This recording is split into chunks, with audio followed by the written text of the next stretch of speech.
morning and welcome to a spectacular sunrise safari. And there we see the moon setting. And it's moving quite quickly down on the western horizon. And we've just been sitting, listening quietly to see if we can hear any lions. But nothing so far, but we are going to go have a look for those Birmingham Boys. My name is Brent Leo Smith. I have Wium, who's back on camera. We have James and Bryan out on the other vehicle. And we have Rebecca and Kirsten in final control. And I'm very excited for this morning. It's a little bit chilly. It's about 20 degrees Celsius, 60 Fahrenheit. And hopefully it's cool enough that the cats are still on the move. So let's go look for some kitty cats. So our plan is we're going to head all the way to the northwestern corner. And then we're going to head down the northern boundary. James is going the opposite way, and he's heading all the way to the southwestern corner, and then heading all the way down the southern boundary. So hopefully, between us, we'll either find some fresh tracks that might lead to a predator.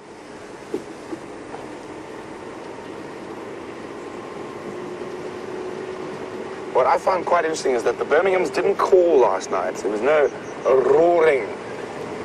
And it could mean that they are on a sneak attack, heading off to try and box the Salati males who were calling last night in the north. But maybe they got distracted by catching a buffalo or something else quite large, so we'll have a look. If we find no tracks on the northern or southern boundary, it means they're still somewhere in the center of Juma.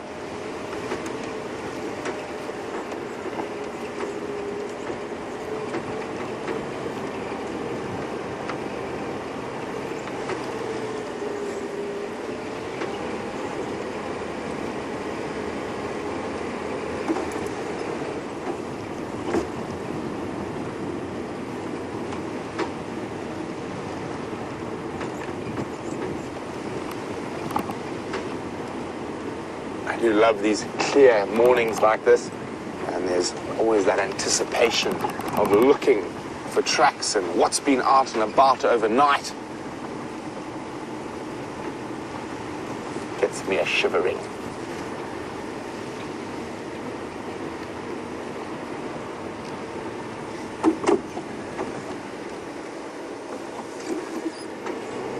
So while we keep checking for tracks, let's jump on board with Commander Bond, who wishes to bid you a good morning.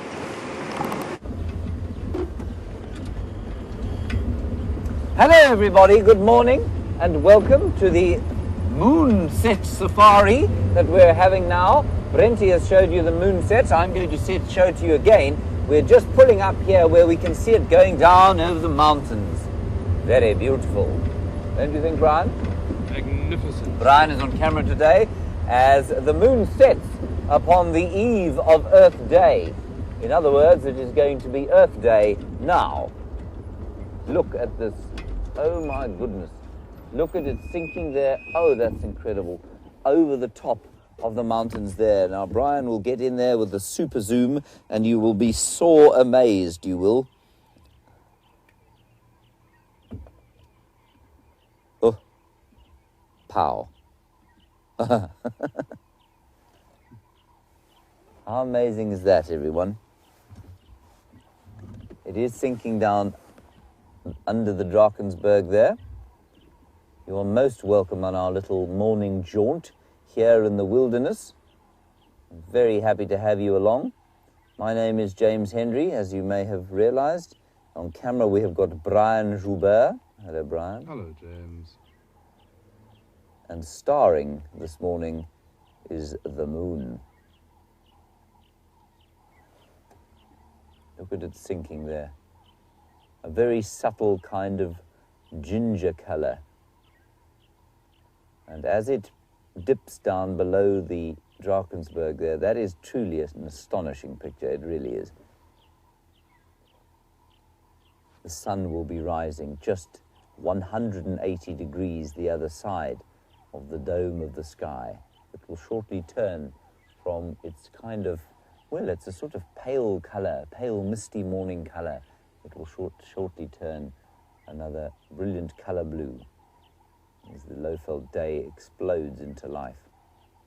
And here the doves singing their chorus. They, of course, as I said before, are the string section of the orchestra.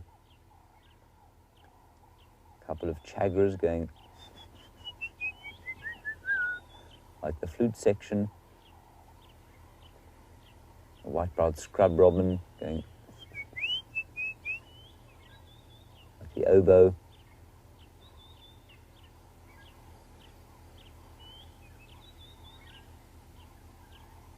Oh, that's really special to see. We don't often get to see that, of course. It doesn't happen as often as it does with the sun. Much more subtle, wasn't it, Bryan? Not quite as in your face. There it goes, everyone. That's the last of the moon for Earth Day. Of course, we will get it on Earth Night. Now, for those of you who don't know, I mean, I'm not entirely sure what the background to Earth Day is exactly, other than it is a celebration, of course, of the Earth. And I think it's probably a good idea not to get too head up in its origins or why it was formed or why we have it, but to say that in it, whatever way you feel is the most appropriate to celebrate the Earth and the wilderness and our connection to the natural world. Well, I think that's what you should do then on this Earth Day. You should take the time out, if you have the time, and enjoy celebrating nature and our connection to it. Right, let us get on with things. Our goal, I suppose, if we can say we have a goal for the morning, is to head basically probably towards Cheetah Plains. But the first thing we're going to do is check the southern boundary. And I've been doing this religiously for the last few days, just to see if perhaps dear Karula hasn't popped across with her little babies. So that's what we'll do first, and then we'll make a decision from there as to whether or not we're going to make the long trek to Cheetah Plains. It's not actually a long trek at all, it's about a 10-minute drive, and then we'll see what we can find in the open areas there. Ostrich, very common these days. Wonderful to say that. Nice jackals there have been. We haven't seen those cheetah for a little while, so with any luck we'll be able to see them too. The Birmingham Boys, we don't know where they went. Brent heard the Salati males, he thinks, calling last night. He was sitting out on his balcony, listening to the night, and they were calling out in the north, near Buffelshoek. So maybe the Birmingham Boys will go there and reaffirm their northern boundary. They might still be on Vuatela or Juma, and we'll just see if we don't find the tracks. Turn the radio up a second, otherwise I will not hear.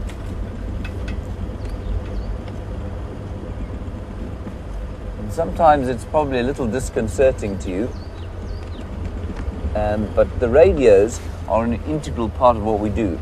We've got two radios in the ear, one that's Rebecca in final control, or she's directing today, will talk to us on, and then the other is the game drive radio, and the game drive radio is the connection that we have with the other game drives around here. Lots of commercial lodges where there are tourists, guests all over the place, and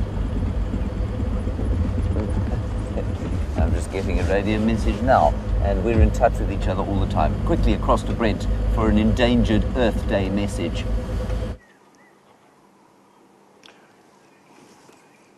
So we've come across, according to the vendor culture, the king of the birds, the ground hornbill. Now, there's two of them here.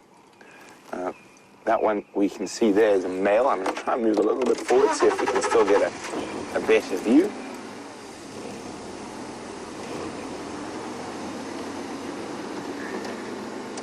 And unfortunately, they are heading into some thickets. Let's just try. There's one out in the open-ish. It was out in the open. It should come out the other side of that Combretum thicket shortly. Now, as I said, according to the vendor culture, the ground hornbill is the king of the birds. And there was a huge battle between the birds and snakes. And the birds were losing because the king of the snakes, the black mamba, was inciting heavy damage upon the ground hornbills. Upon the birds. And the ground hornbills at that stage were like Switzerland, neutral. There you go,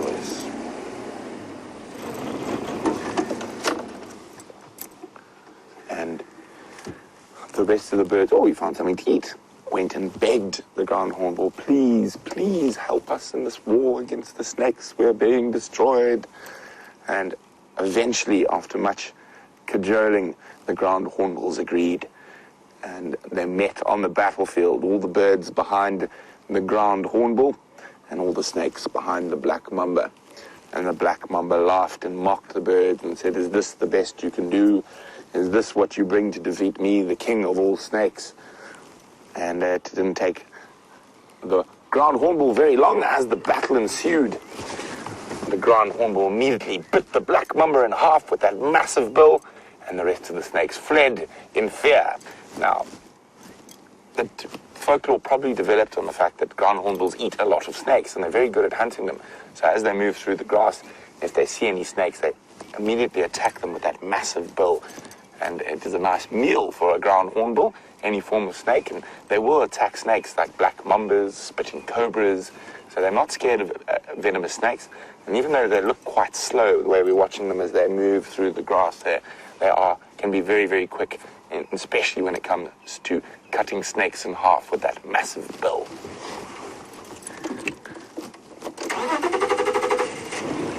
So we're on the northern boundary, and we're just checking very carefully to see if those Birmingham Boys haven't crossed it into the vast north. So fingers crossed they're still on Juma.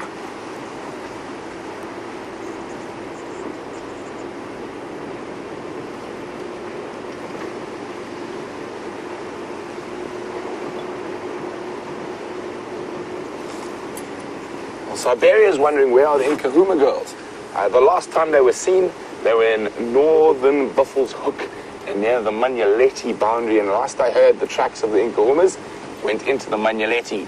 So they could be back, you never know, and if they're going to be back on Juma, it's more than likely they're going to cross this very road.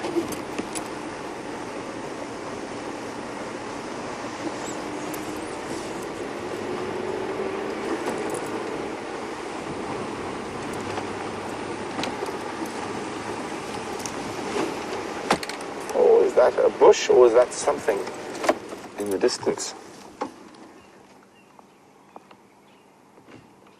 It is a bush sticking out over the road. It looked like it could be a creature.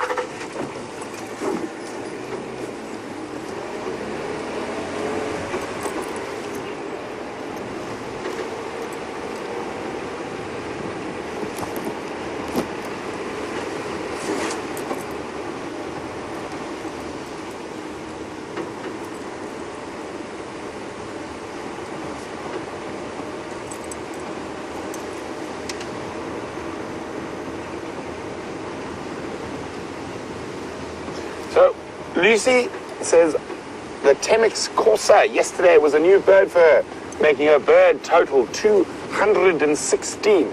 That's incredible, Lucy. Well done. And hopefully Wium and I can add number 217, 18, 19, and 20 today.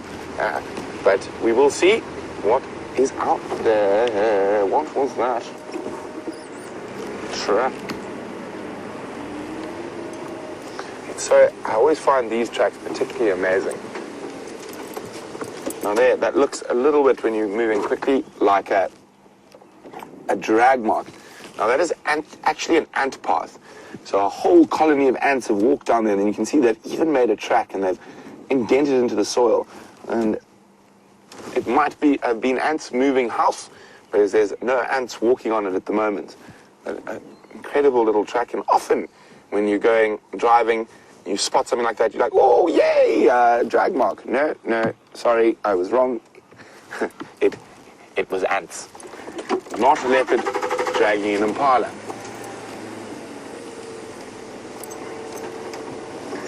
Well, while we're looking at the little stuff,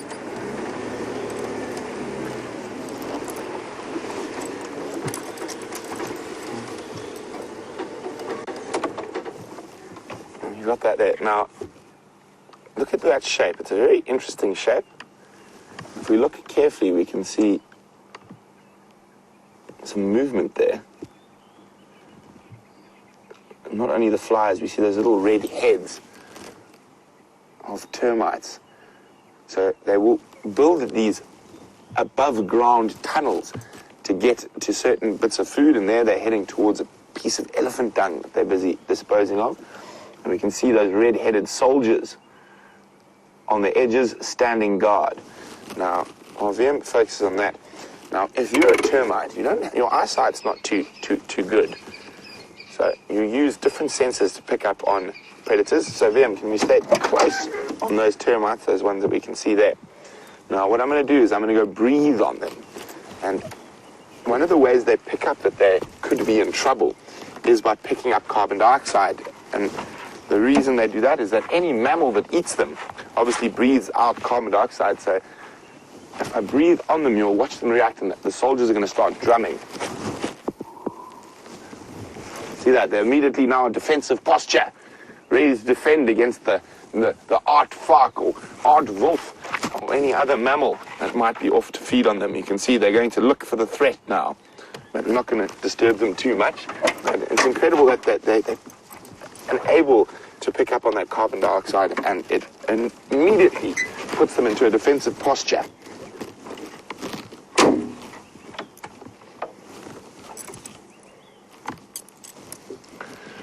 Well, lucky for them, I'm not an aardvark. So let's leave the termites to their very nutritious, fibrous breakfast.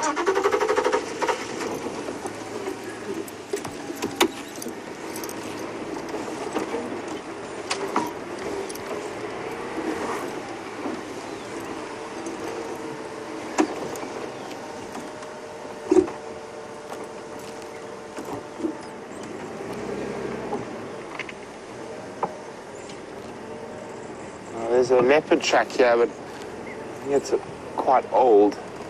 It's been driven over. And there.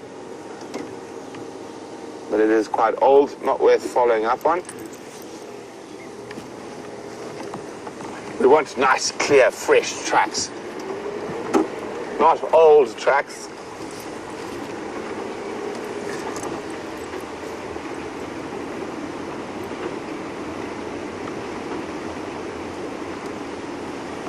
While we continue to scour the north, let's see how Commander Bond's doing in the south.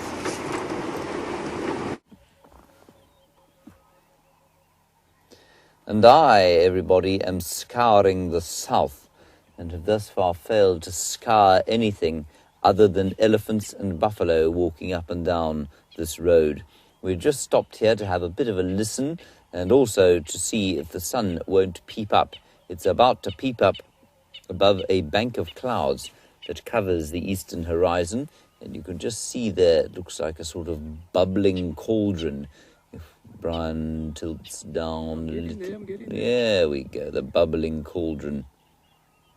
See? Bubbling molten lava about to come over the top of that.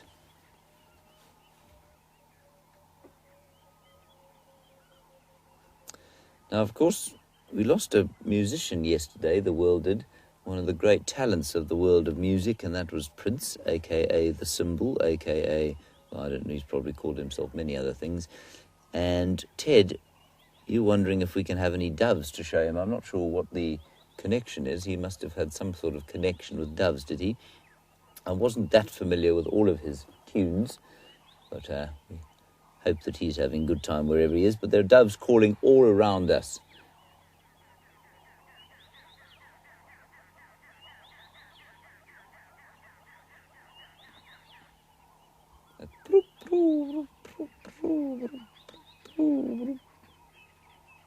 So all the doves are singing Prince to his next destination.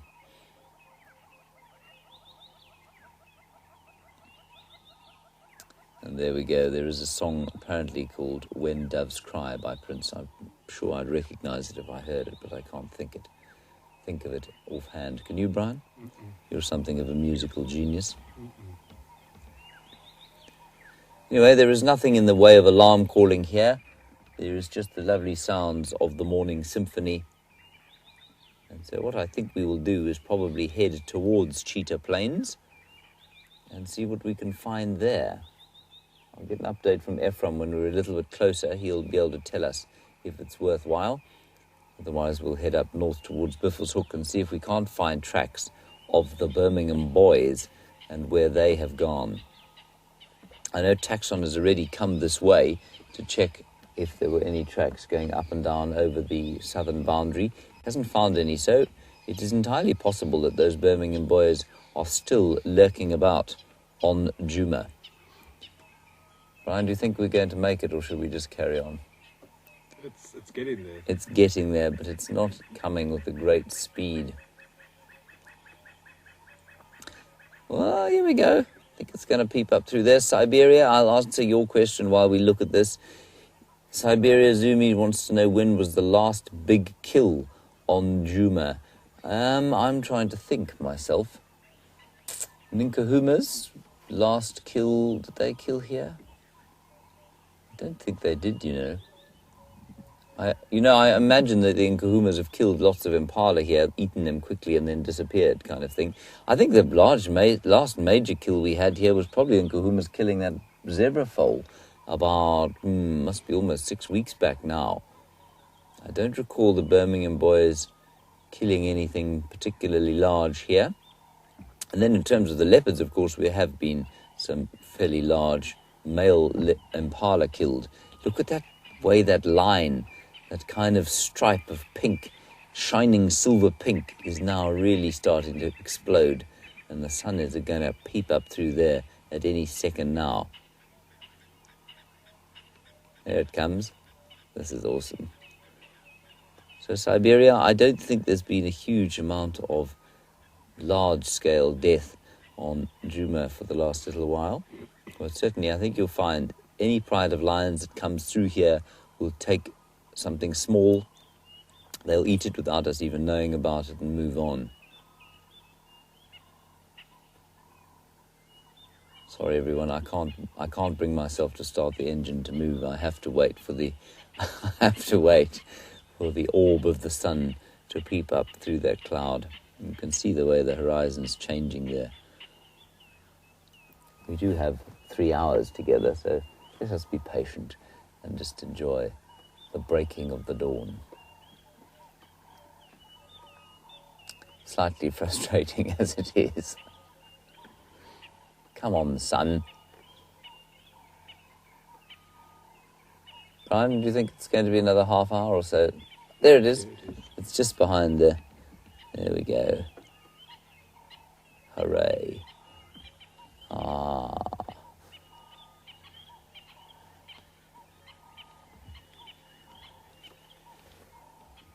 And Cheryl, as I sit here, it is 20 degrees Celsius. Oh, this is going to be spectacular, everyone. Here it comes.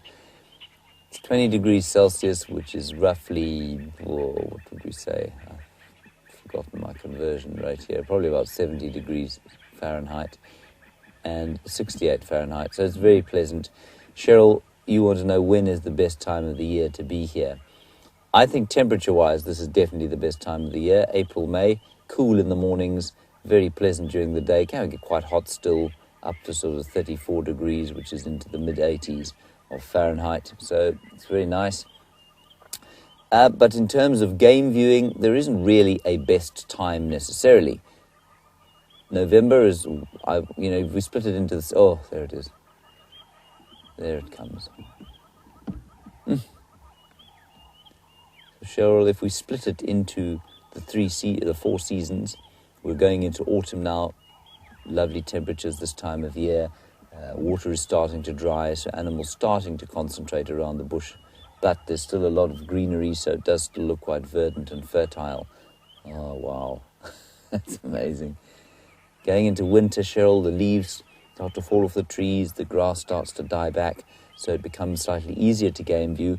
Cold in the mornings, well, relatively cold, 4 degrees Celsius or so, the coldest it gets. It will push up into the mid-70s in the middle of the day, so that's very pleasant. So winter's nice. It doesn't look green, and if you're not used to the sort of brownness of the landscape, it can look a bit harsh, but if you are, it's just beautiful, and you can spend all day out in the bush without getting too hot, which is very special. Then if we go into the summer months, sort of as the rain breaks, November, December, and into well, no, sorry, the spring months I'm talking about now. October, November, December. Very nice to see the change from the heavy dry season, which is sort of September, October, November, very dry season. Water's very concentrated. It's very hot. So the game viewing is brilliant. Game viewing is excellent. And then as the rains break in November, of course, we get all the youngsters. The grass and the leaves turn, the spectacular verdant, thousands of colours of green. And it just looks like a totally transformed landscapes, little lambs and calves running around the place. And, of course, the attendant predators. So it really does depend on what you like. But there's no bad or good time to come to this place. It's always good. Right, that's enough, Brian. I've done wonderful, wonderful sunrise there, and we had a wonderful moon set a little bit earlier on.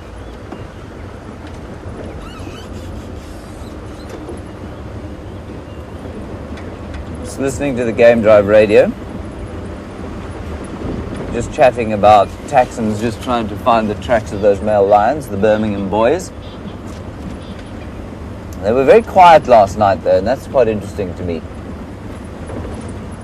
I thought quite strongly that they were going to be marking their territory. It was a moonlit night, and so the chances of them hunting were small. But as the night broke, that big cloud came over, and the moon was probably hidden for a substantial portion of the night, of the early evening. Maybe those Birmingham Boys went and killed something inside here. That is quite possible. So let's just have a look, see. We'll see if we can find the tracks. Taxon is basically in front of us, so he'll be checking for tracks. We can look for other things while we go. No tracks of Karula and her little babies, I'm afraid. So I'm sure she's still on Little Gowrie, which is the property to the south of us. We'll take a little road here called Leadwood. Let's see what we can find there.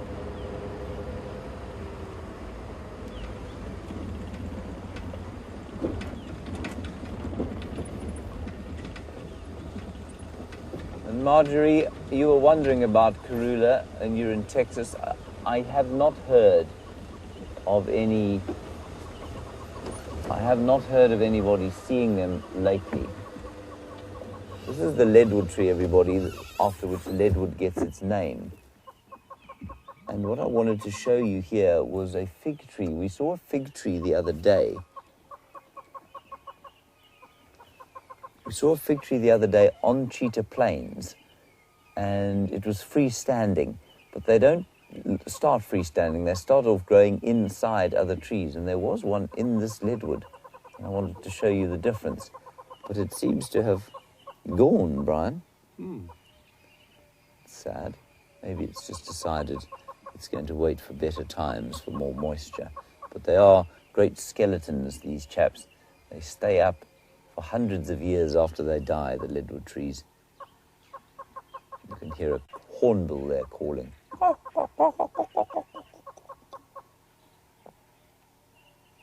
also think there's a nest. Brian, if you go up, yeah, exactly. There's a starling there, everybody, and I think he's got a nest in there. Oh, look, he's gone in. He's gone inside. So exactly there, on the. Did you see him? So we'll just change. Just give me a sec to change settings. Ryan will just change the settings quickly.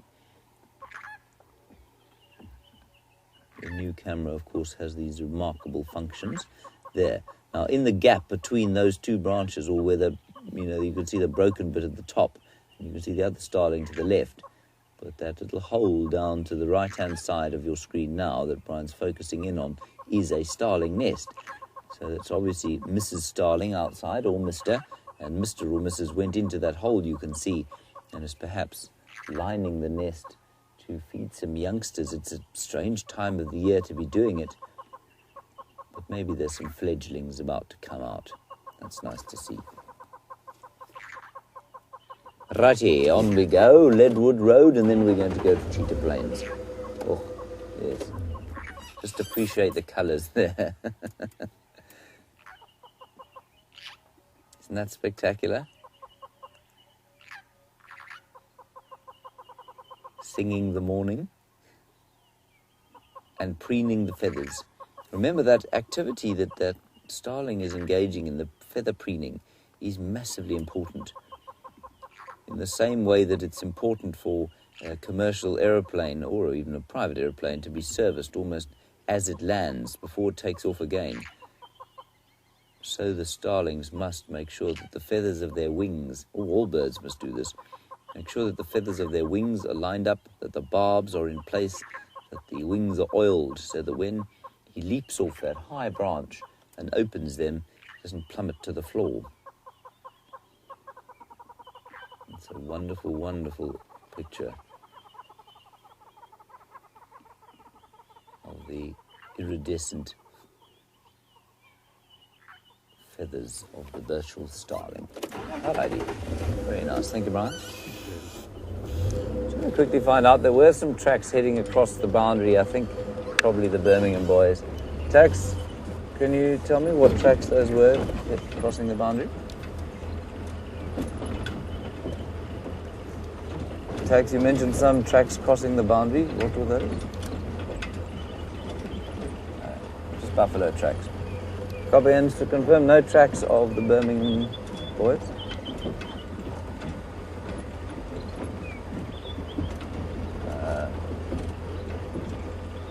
So they did cross into Torchwood, I'm afraid. Okay, copy, thanks.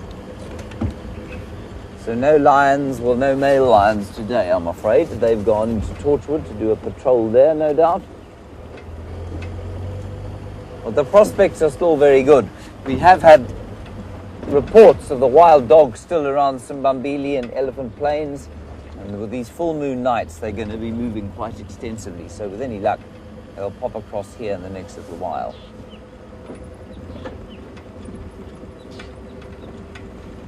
Such a perfect morning at this temperature.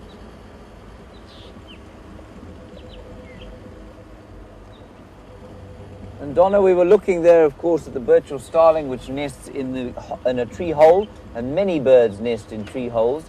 And Donna, you want to know if they line their nest with cat hair or animal hair. Some do. The most obvious example of an animal or a bird that lines its nest with animal hair is the oxpecker.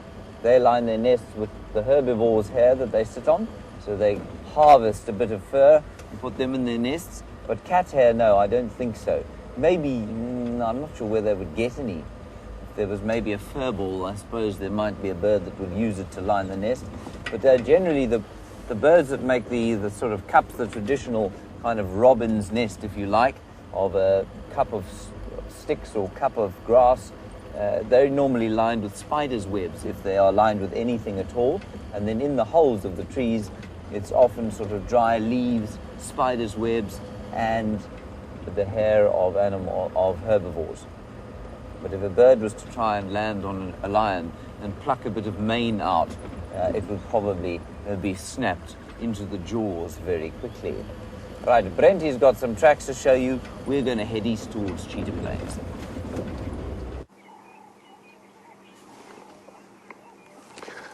So we have the tracks of the Birmingham Boys, but alas, it is right in the northeastern corner of Djuma. You can see they had a snooze stuck in a cable. They had a snooze here. You can see the mark from the tail there. And they have crossed, unfortunately, into the east following a herd of buffalo. So we're going to keep on checking around. There's always a possibility that one Birmingham was lazy and didn't walk with others, but I can see tracks of at least 3 here. So hopefully they've all come around here, and towards the rising sun they have gone. So we are going to sort of backtrack a little bit, head towards the Buffelshoek waterhole. Maybe one of them, as I said, became lazy and decided it didn't want to walk with the rest.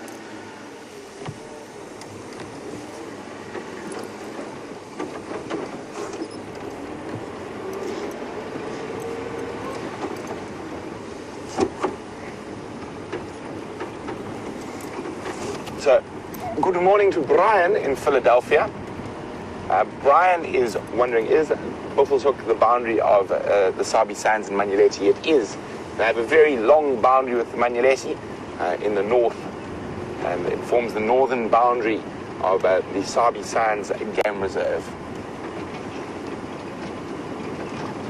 Now, Manyeleti, like the Sabi Sands is open to Kruger, so there's nothing impeding the animals in coming to and from those reserves. So our lions are also their lions, and vice versa.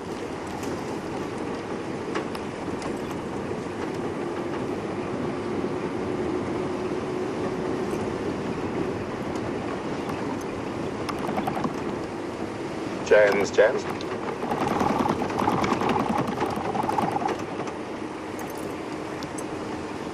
James, what area are you checking out?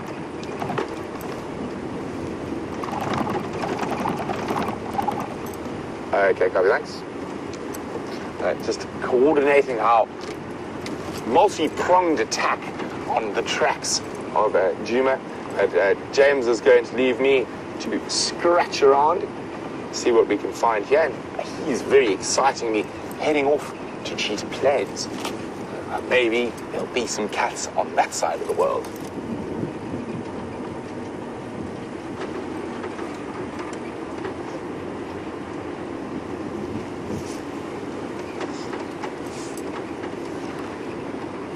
Georgia in Illinois would like to know what happened to my shuka, which is a Maasai blanket that when the winter months came, I used to wear it to try not freeze on the vehicles. It is still here. It is actually on my bed, at the end of my bed at the moment. So it is keeping me warm, but on the bed, not on the vehicle. Not quite cold enough to bring out the shuka just yet. But maybe when the depth of winter arrives, the shuka might make another appearance.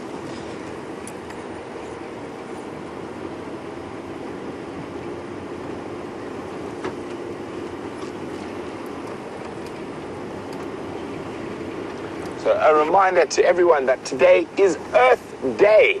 So a very important day where we can respect Mother Earth. So I think our big focus today is going to be exotic plants. Well, that's not good either. Everything seems to be leaving us today. But for every track that goes out, one must come in. This time it is not a male lion that is leaving us, it is a male leopard. You see the track there, Liam? I'll show you. Bottom center of screen. There we go, a little bit to the right. There we go. There's male leopard tracks. Not fresh. We can see there's an antlion hole on the left, adding a 6th toe. So probably from yesterday. I do remember them calling in tracks here yesterday, but those are male leopard tracks. But, as I say, every track that goes out, one must come in.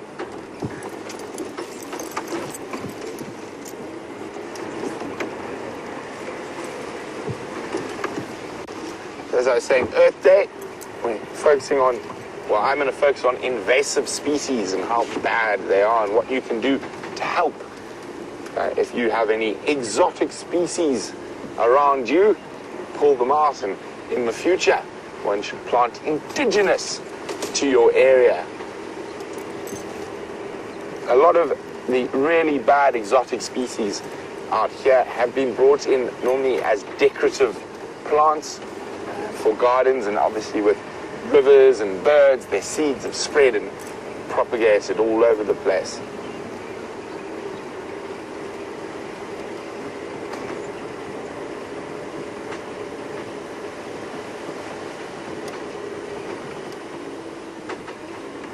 Of course, having exotics is a very bad thing for a lot of the indigenous species. So, exotics, for example, something like lantana, which we will hopefully not see too much of, it clogs up river systems and stops the indigenous plants growing. It's also highly noxious and nothing eats it. So it's a very, very bad thing. What do you see there? Oh, is she going to run? Oh, there. Oh.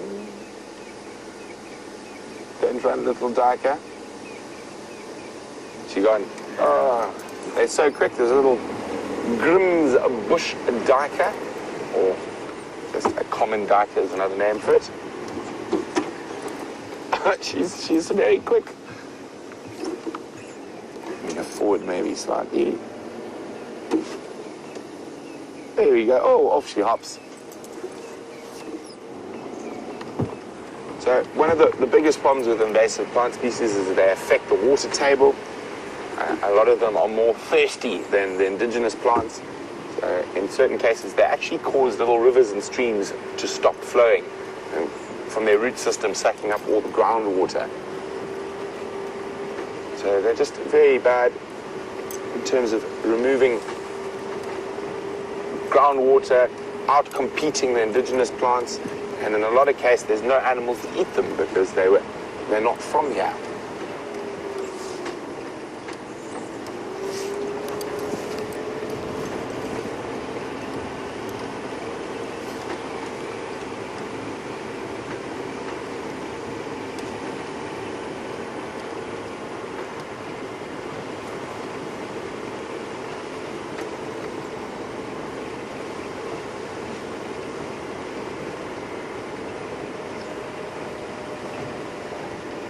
Anna-Marie would like to see a blue Commelina for Earth Day.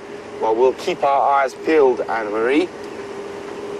Now, it's been quite hot and very dry over the last few days, or last week or so. So a lot of those flowers, like Commelinas, have started to disappear or stop flowering, but we will... Oh, there we go, Anna-Marie. Ask and you shall receive. A blue Commelina. Very pretty little flower. We get 3 species of Commelina in the Savi Sands. We get the blue, the Bengal, and the yellow.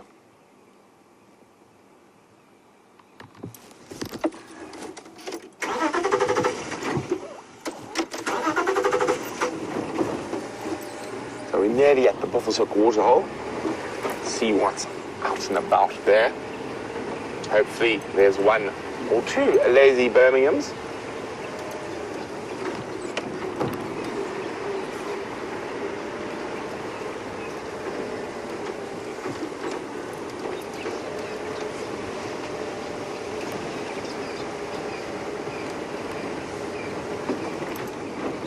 So for Earth Day, I do encourage you to start an indigenous garden if you're a gardener.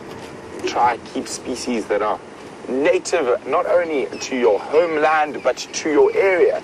So you can have exotics from the same country that occur in very specific environments that have normally almost always been moved around by people.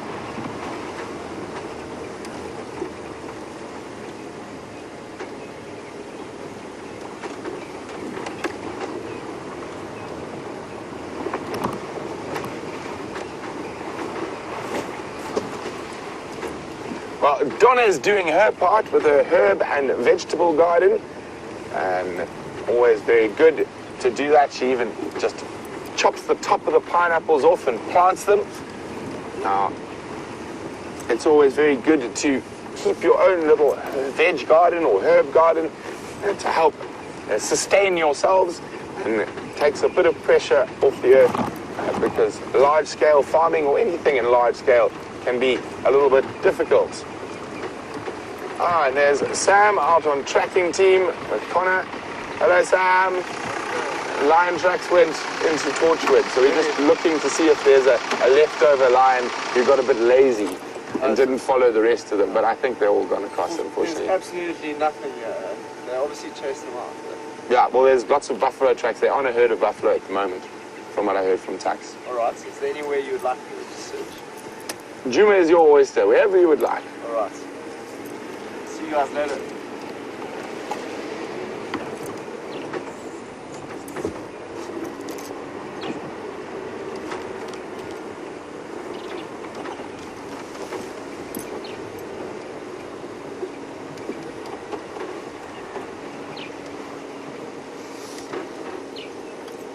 There we go. As Sam was nothing at Buffelshoek, probably being chased by the lions.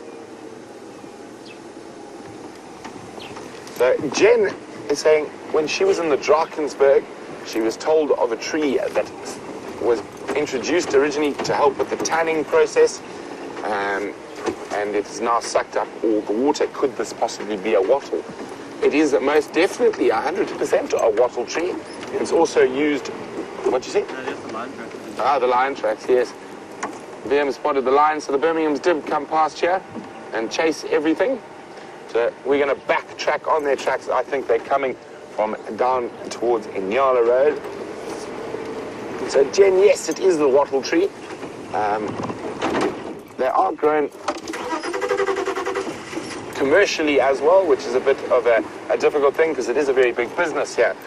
Blue gums and wattles, but new legislature has said you are no longer allowed to plant a wattle or a gum tree within 100 meters of a river system or drainage line.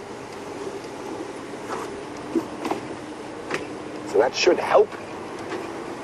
And of course, there's lots of different programs. There's a program called Working for Water, which is an NPO in South Africa that goes around removing all exotics from river systems.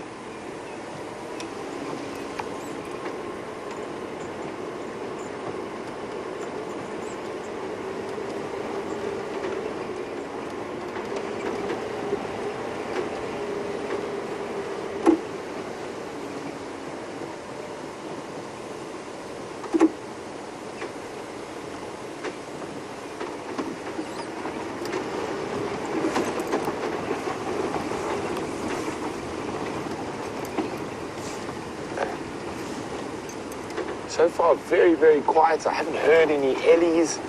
I haven't seen any fresh tracks of anything.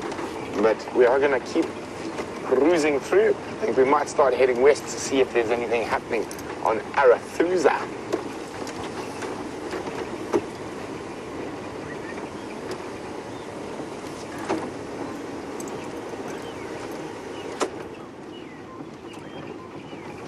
Always good to just switch off and listen for a little bit. Just in a coast.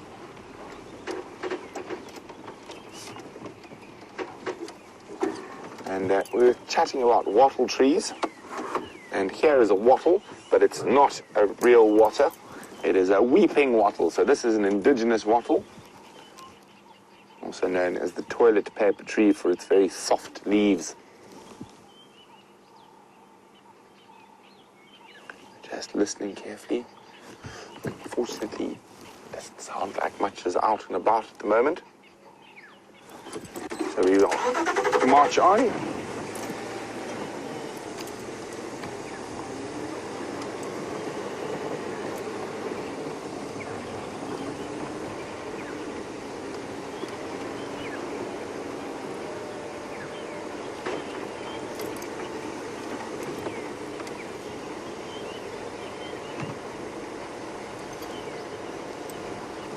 We carefully check Djuma, and I think as I said, we're going to start moving away through the centre of Djuna towards Arathusa.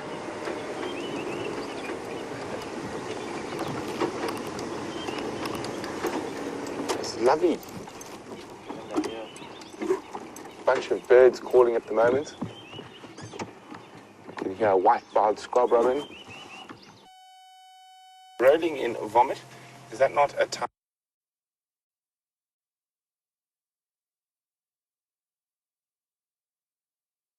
Okay.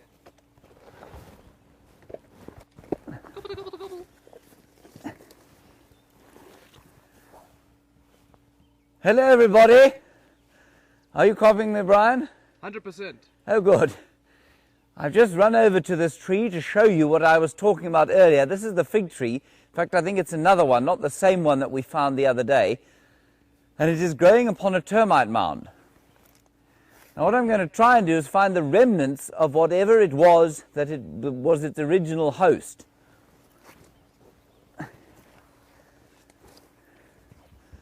Most fig trees are parasitic, and so they need the support of other trees, host trees, in order to grow in them. And this one is called a common strangler fig, Ficus stulmanii, but I do not see any host tree here.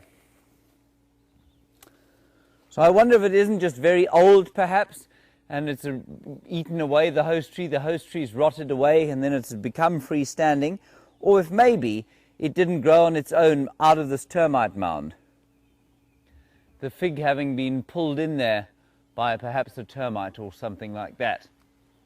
And I'm also looking to see if we can't find a fig or fruit, which I think the two green pigeons that have just landed above me are also looking for. But I don't see any of those. It is a very, very beautiful tree, and I'm most pleased to have made its acquaintance closely as we have. I'm now going to climb down. Bryan, if I fall, you know what to do, don't you? Race just away sort of quickly. tilt gently up into the foliage.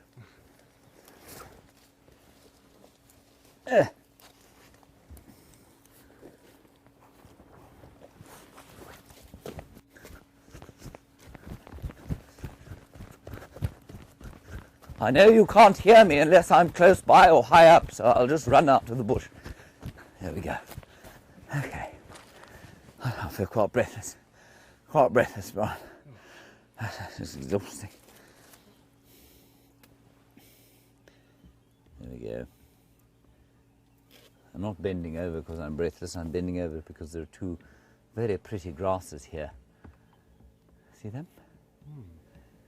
And this is the Digitaria species, finger grass, and this an Eragrosta species, I think, but look at the lovely pink seeds it's got on it.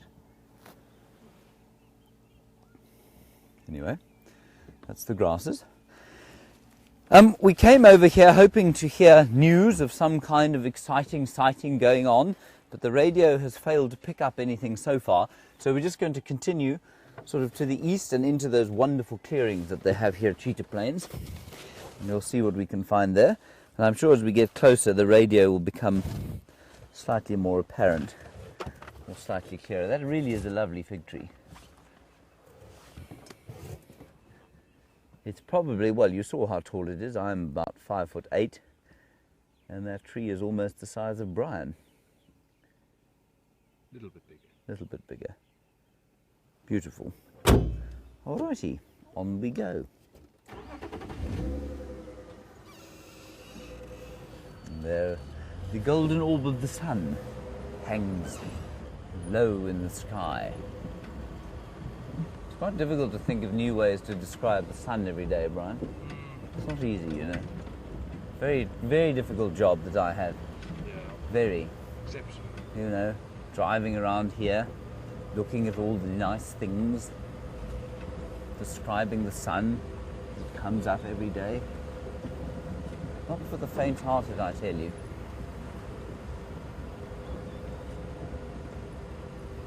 Oh. Now, as we are tracking through Cheetah Plains here, not looking at anything in the way of animals just yet, that will come. I'm just going to consult the map. Of course, this is not unlike me to go completely off-piste and trespass. Okay, I know where we are now. Wendy, you say... Sorry. You say where, if I could go travel anywhere in the world other than in Africa, where would I go? I don't think that's a question I can answer. Well, certainly not with one place name.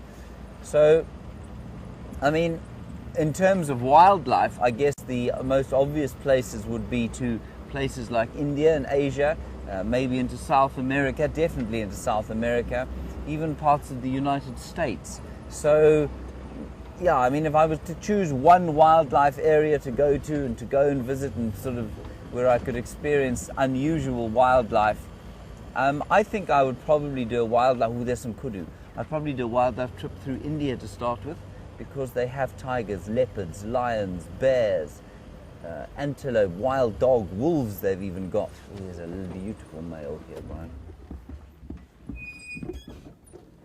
So Wendy, that's probably what I would do. Look at his mane, look at the different colours on his mane there, on his beard. That's amazing, I've never seen that. Blonde, and then sort of caramel, and then blonde again, and then a bit darker grey. He's quite an old bull, that. Well, he's got about 3 twists in his horns, probably about 6 years old. He's big though. Probably about 280 kilograms, which is, well, just over 600 pounds.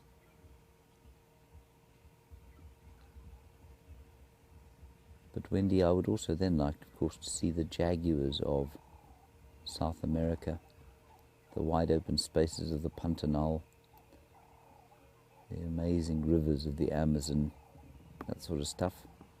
But at the same time, Wendy, I'm also fascinated by, you know, the historical cities. So that's quite interesting, you know, historical European cities. Go and spend a bit of time in Prague, for example, or exploring some of the Italian cities. So, yeah, I mean, there's so many incredible places to go in the world, it's very difficult to pick just one. There, the elegance of the female kudu. I'm just going to get an update on the radio while you look at them. Stations, I think my radio is now in range again. Are there any updates on CP for the morning?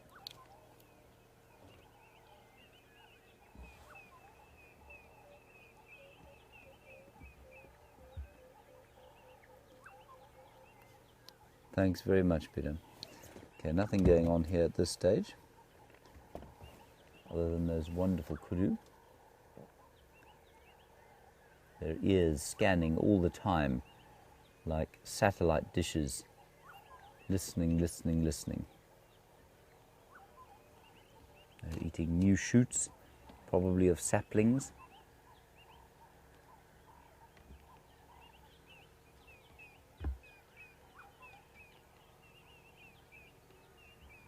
And in the background you might be able to hear the southern grey hornbill.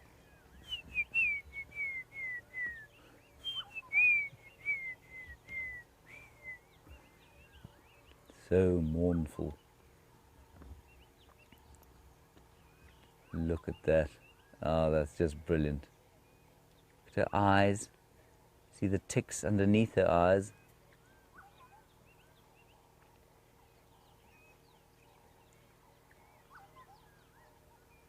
She's also got a little bit of a mane. She smelt something in the air.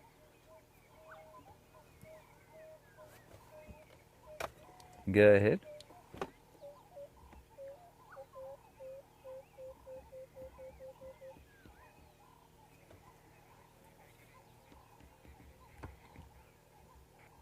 Okay, copy, thanks. I'm right near 3 in a row pan now.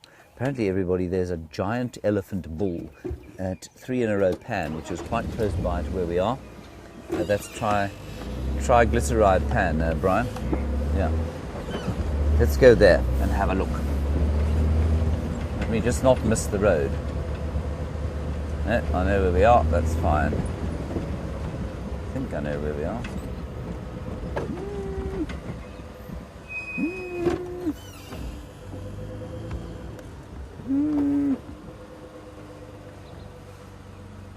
This doesn't make sense to me at all.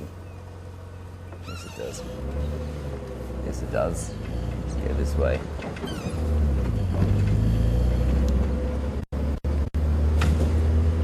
Yes, we're okay. I'm going to drive quite quickly, everybody.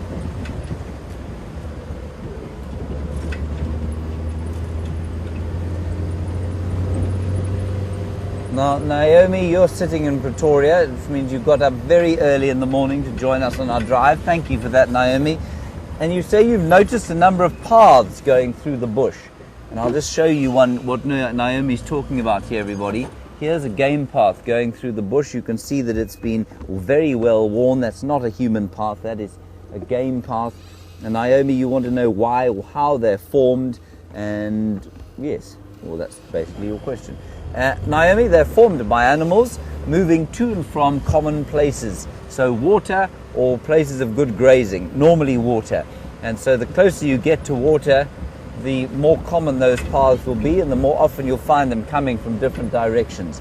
And you most clearly see them during the winter time, when it becomes very dry and the animals move between water a lot.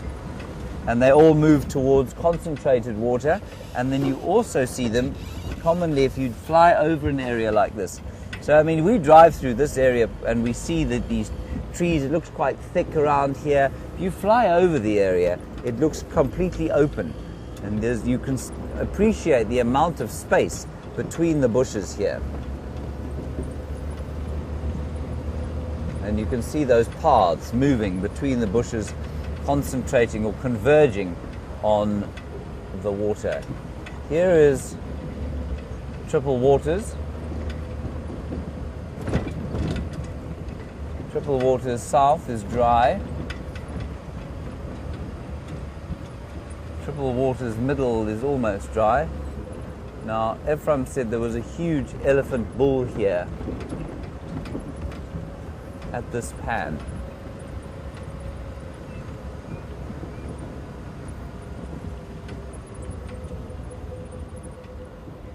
I'm just going to look around here. F said a huge bull with enormous tusks. Oh, just around here somewhere. Let's have a look.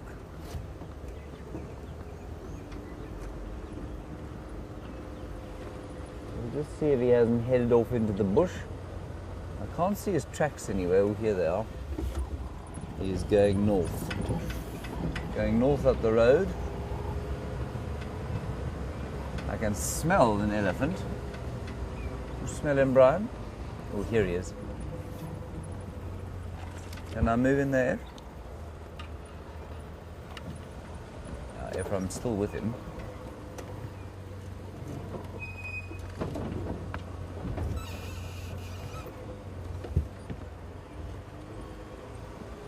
What earth is going on there, Bryan?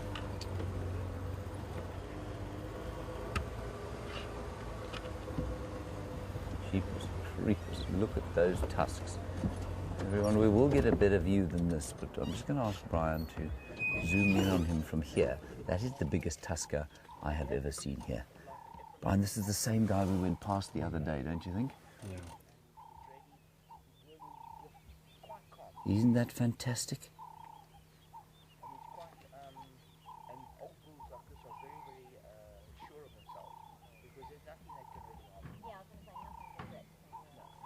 So you might be able to hear the talking coming from the other vehicle. They've got the guests there, brought a private guide along with them, clearly, and he's just talking about the elephants.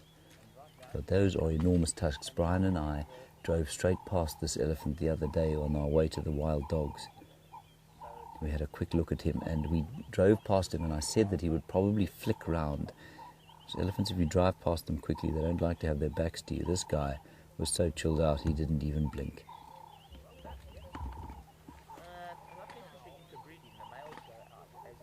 Those are enormous. He's probably standing 11 feet at least at the shoulder. And those tusks, oh, Bryan, how long do you think they are from when they emerge to the end? Metre and a half? 2 meters. 2 meters? So that's over 6 feet. 6 feet long those tusks are, everyone. And they're quite thin for a bull's tusks.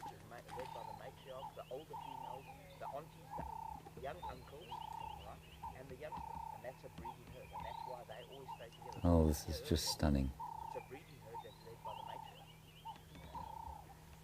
I said this yesterday, but you know, we were watching those lions lying about the place like rock stars, which I suppose they are like rock stars. Been described as the king of beasts for goodness knows how long. To me, how on earth, when you watch an animal like this, could there ever be any other king in the bush out here other than the elephant bull?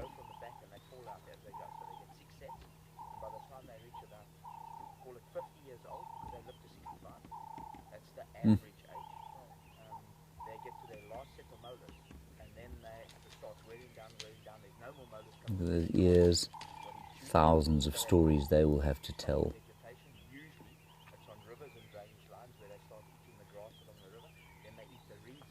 Flapping away, just keeping the blood cool as the sun starts to warm his body.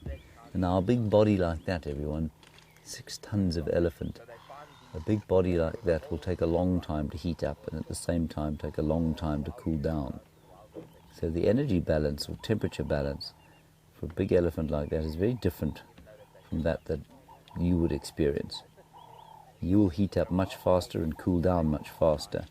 And so extremes of temperature for you will be, that's why you have to wear clothes basically, and that elephant is basically in his birthday suit from the day of his birth to the day he dies. No fur.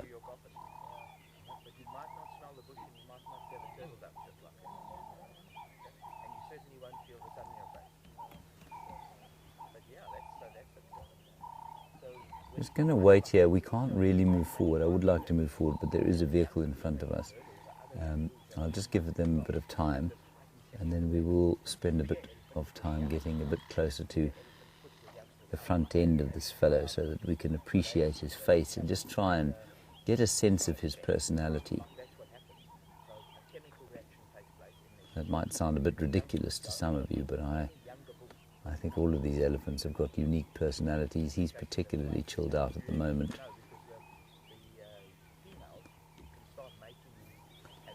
Now, one thing I do want to show you, his left tusk has got a notch, a very well-worn notch in the far end of it, which we can't see at the moment. And if you watch him carefully, you can see him breaking trees using that notch.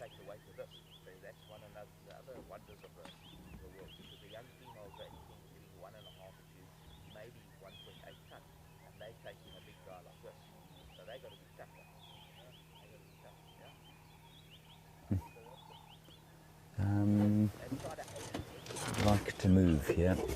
Bryan, should we try and go? We'll try and go around the side here. Just don't want to make too much noise. There are people watching. We'll just stop there like that.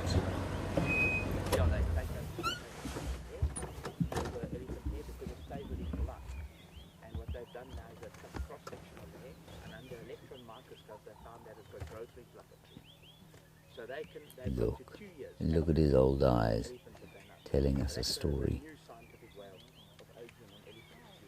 He's probably about 45 to 50 degrees, 45 to 50 years old, and freedom believer, exactly what the impression I'm getting from him. When you look at him, you think he's an old soul when you look at those eyes. That's precisely the impression that he gives.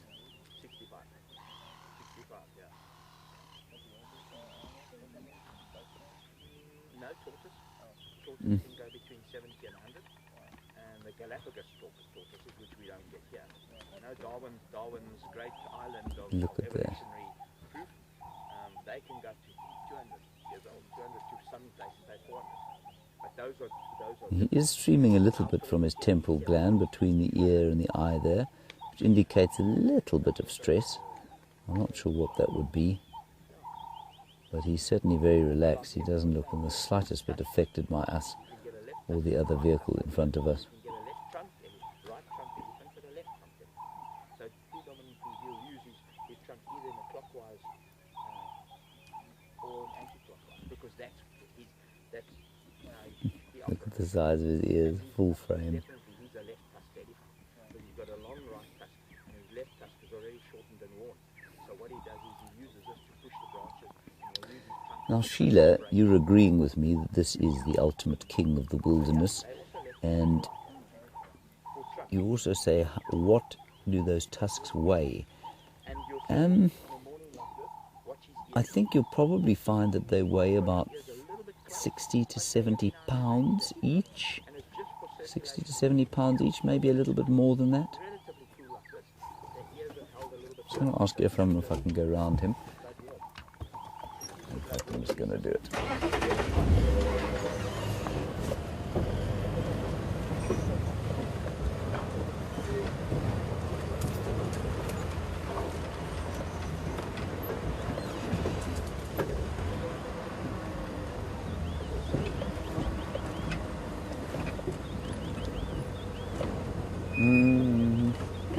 Just in a slightly wrong position here.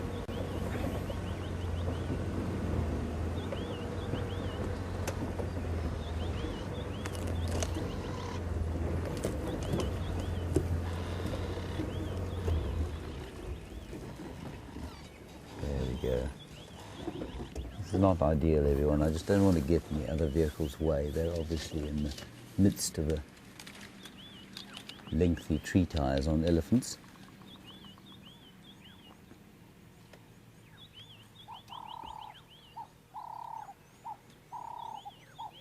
Oh, he's fantastic.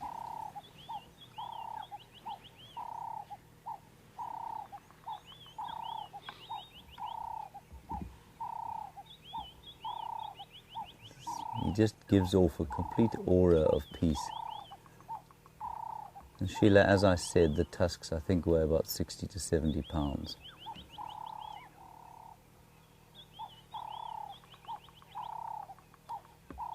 He's got a bit of an earring in his ear there. You see that, Brian? Mm-hmm. I think he was once a punk elephant as a youngster. Definitely. In his younger days. Not a punk anymore, though, is he? No, he's kind of a wizened old grandfather now. Regrets his choices. Regrets his choices in life. Let that be a lesson to any younger viewers. If you're ever thinking about getting a tattoo or something like that, the chances are you'll regret it when you get to the age of this elephant. Okay, that other vehicle's moved off, so I'm going to get around the front of him. Judy H., very well spotted. He is missing the hair on the bottom of his tail. That's not unusual. When they get to this age, that does often happen. So normally everybody, an elephant's tail has got sort of an arrangement of very coarse hair on it. And often when they get to this sort of age, that hair will have worn off through the years of slapping, swatting flies and that sort of thing. And I mean, it's probably a little bit like us, really. Some of us maintain our hair into old age, and some of us don't. Bryan is maintaining his into his 31st year. I am not going to be maintaining mine into my 41st year.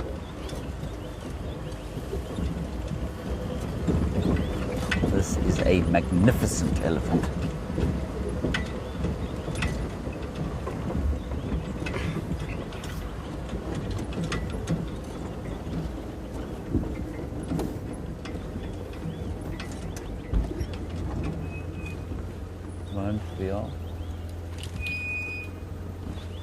He is in must, this chap. He is in full must. I just might turn on the VR.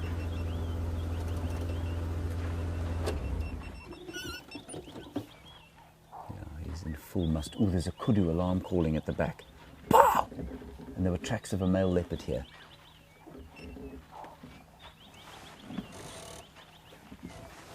I'm in two minds as to what to do. He's quite near the boundary, everybody. Let's just follow him for a little while. And we'll go back and follow up on those Kudu. We don't get to spend time with a big elephant like this very often. Jody, you're saying, I mean, we're just looking at him in must there. You can see the back of his legs are now shining with moisture. And Jody, you're interested in whether or not an elephant of this age can still breed or not. The answer is definitely yes. That's why he's in must. An elephant is, in theory, able to breed until the day that he shakes off this mortal coil. I'm just going to tell Ephraim quickly. Ephraim, do you copy?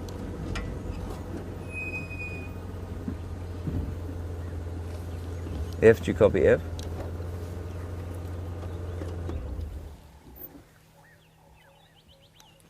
Stations, Kudu's alarm calling to the western side of the northern 3-in-a-row pan. I'll follow up.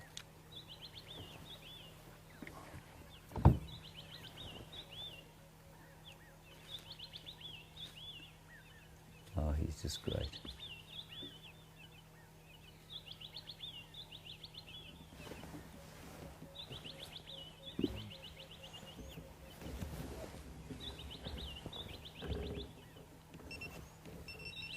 That beeping you can hear as we're thinking about doing a virtual reality shot here. We'll just see how close this elephant gets.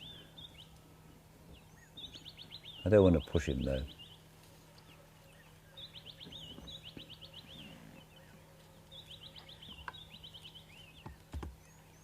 This is interesting. A comment from Penny Leg.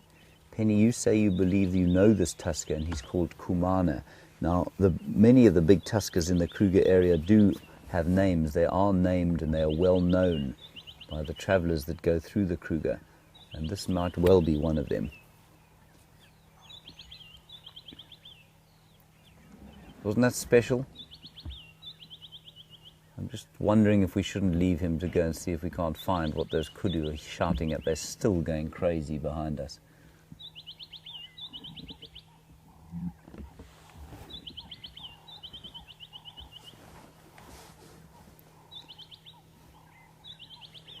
Okay, now what I've just got to do is check if there's a road nearby, and there isn't a road nearby, which means that those Kudu are in the block. Let's get one more view of him. I just think he's too magnificent for us to leave immediately, and then we'll go and see if we can't find what those Kudu are shouting at. There were tracks of a male leopard in this area, quite possibly Mvula. He was last seen around here quite recently, so it could well be my old pal Mvula.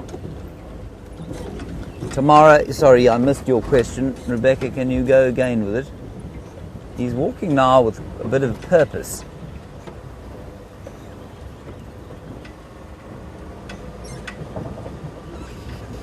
Tamara, sorry, I'm slapping my face because I'm being attacked by flies.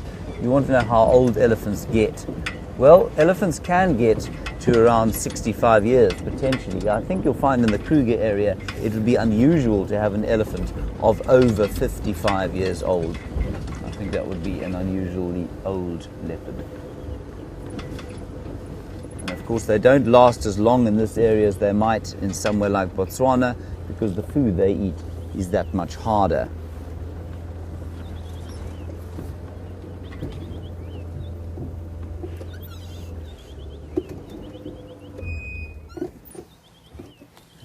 Just see his tusk sticking out from behind that bush.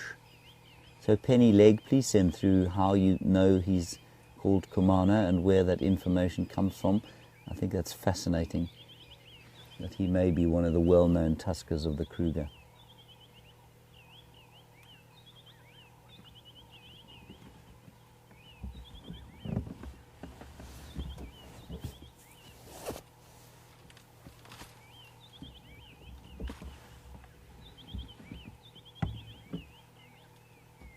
Imagine the stories he has to tell.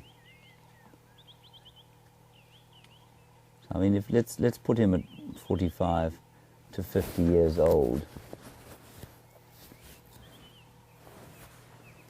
This is great. So, Penny, you say that this tusker is well known, that he is in Kruger and that he goes all the way from Satara, which of course is from where we are sitting now, about 120 kilometers to the northeast, down to Chokwane, which I think, if I'm not mistaken, is pretty much parallel with us, probably about 40 kilometers to the due east of us, and all the way up into the Manyeleti, which is, well, that's about 50 k's north of us. Sorry, we'll hear some slapping noises every so often. The flies are unspeakable today.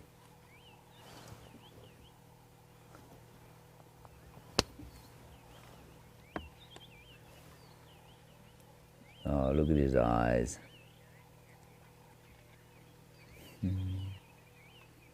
Patricia, we were talking about elephant mating, and will this old boy still be able to mate? The answer, of course, I think is yes. And Patricia, you want to know if I've ever seen an elephant mate? I've seen an elephant try and mate. I've never actually seen the act consummated, though. And I think it's quite a rare thing to see, because often the herd hides it. I think it often happens at night, and yeah, we don't often see it. I've never seen it consummated.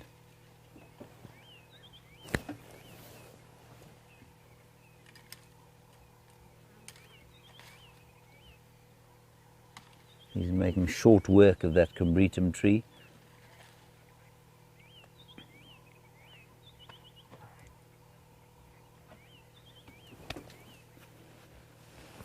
And Dawn, you ask a great question about why he's on his own. Why is this old man not in the company of others? Dawn, old elephants don't like the company of others. They prefer to be on their own. And sometimes they're accompanied by a young, what we call a skari, or young bull, that will kind of learn the ropes from the old boys like this, but normally they're on their own. And the females and youngsters, they live in herds, but once a bull turns sort of 17 or 18 years old, he and his age cohort will leave the herd and go off on their own, and then once they get to this age, they're almost completely solitary, but for when they're looking to mate. And he will be thinking about trying to find a herd of elephants to mate with.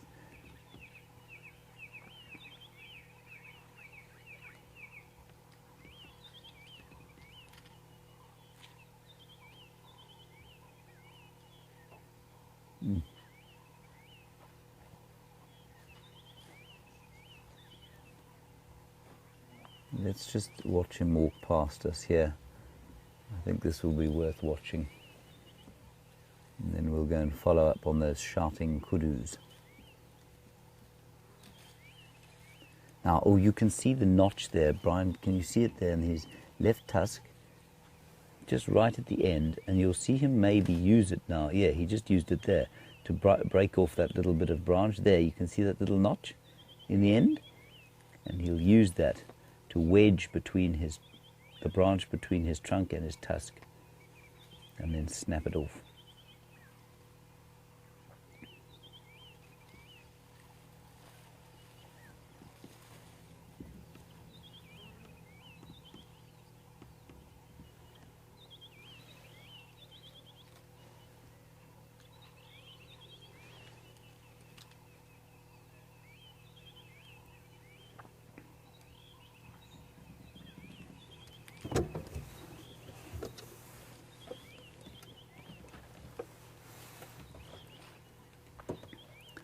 So Dave, you're in Toronto and you're asking a question about how do you age an elephant, A, and B, is an elephant in must aggressive?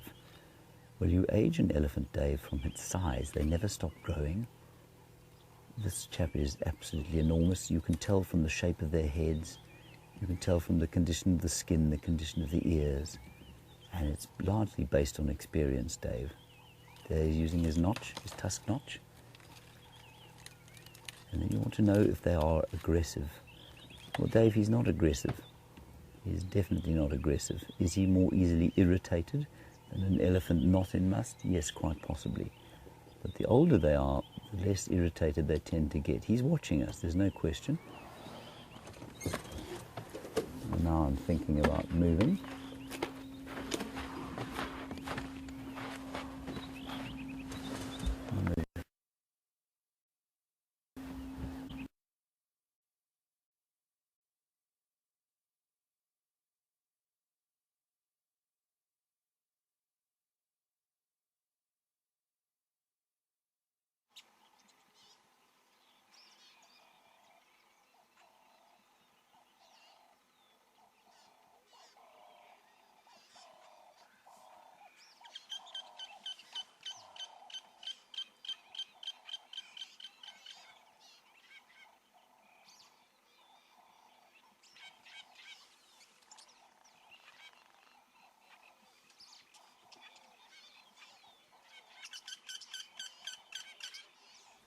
Hello everyone.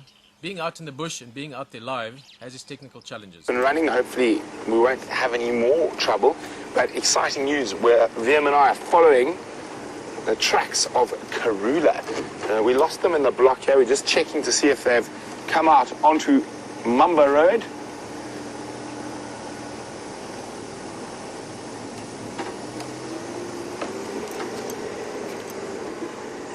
Very nice fresh tracks from early this morning, I would guess. Right, we've got nothing coming out onto the road yet, so there's a strong possibility she could still be in this block.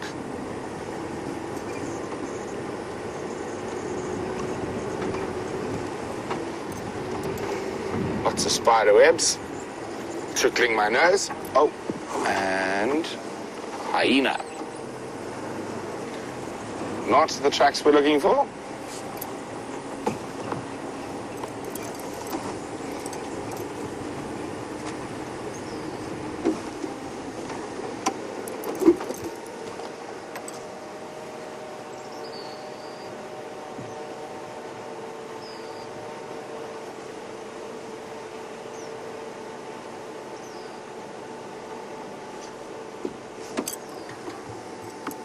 can hear a little carnivore, but I can't see them just yet.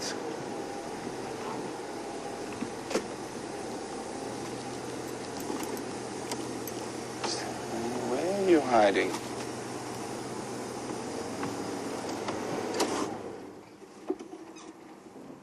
I heard some dwarf mongoose alarm calls.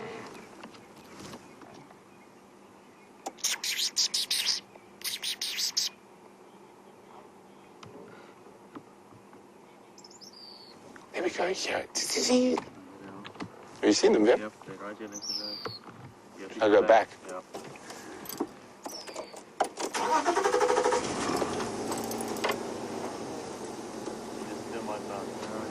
This one right here? Yeah.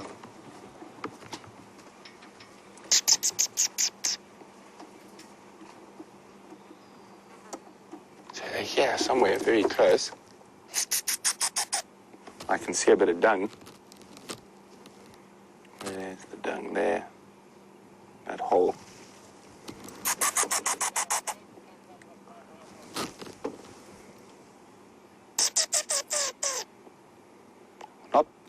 Not playing along the little mongoose today.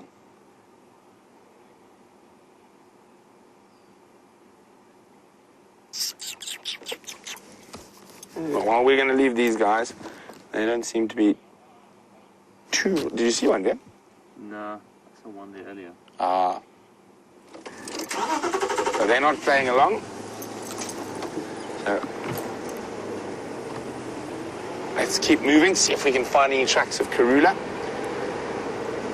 Now, Aaron in New Zealand is wondering why are spotted hyena in a different genus to the brown and striped hyena. So they're under the family Hyaenidae, but the scientific name for a spotted hyena is crocutta crocutta, whereas a brown hyena, I think if I remember correctly, is Hyena brunei. Quite aptly named if it's brown hyena. And it's a lot to do with when they split, Aaron. They've been separate from the other hyena species for quite a long time, and also their social structures are quite different. So even though they share a common ancestor, they've split a long time ago, and therefore they are in a different genus.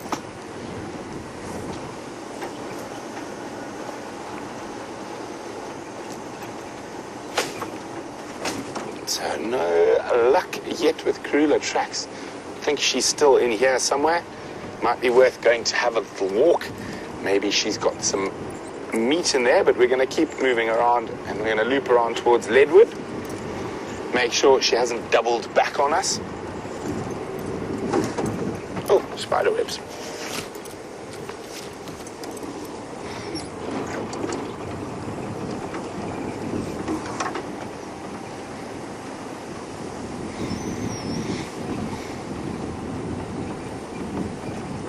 Hello, Nyalalas. Careful, there's a Karula in the area. And they didn't even stop to give us a look, they just ran across the road. Oh, but there's a pig. Hello, Warty. A female warthog.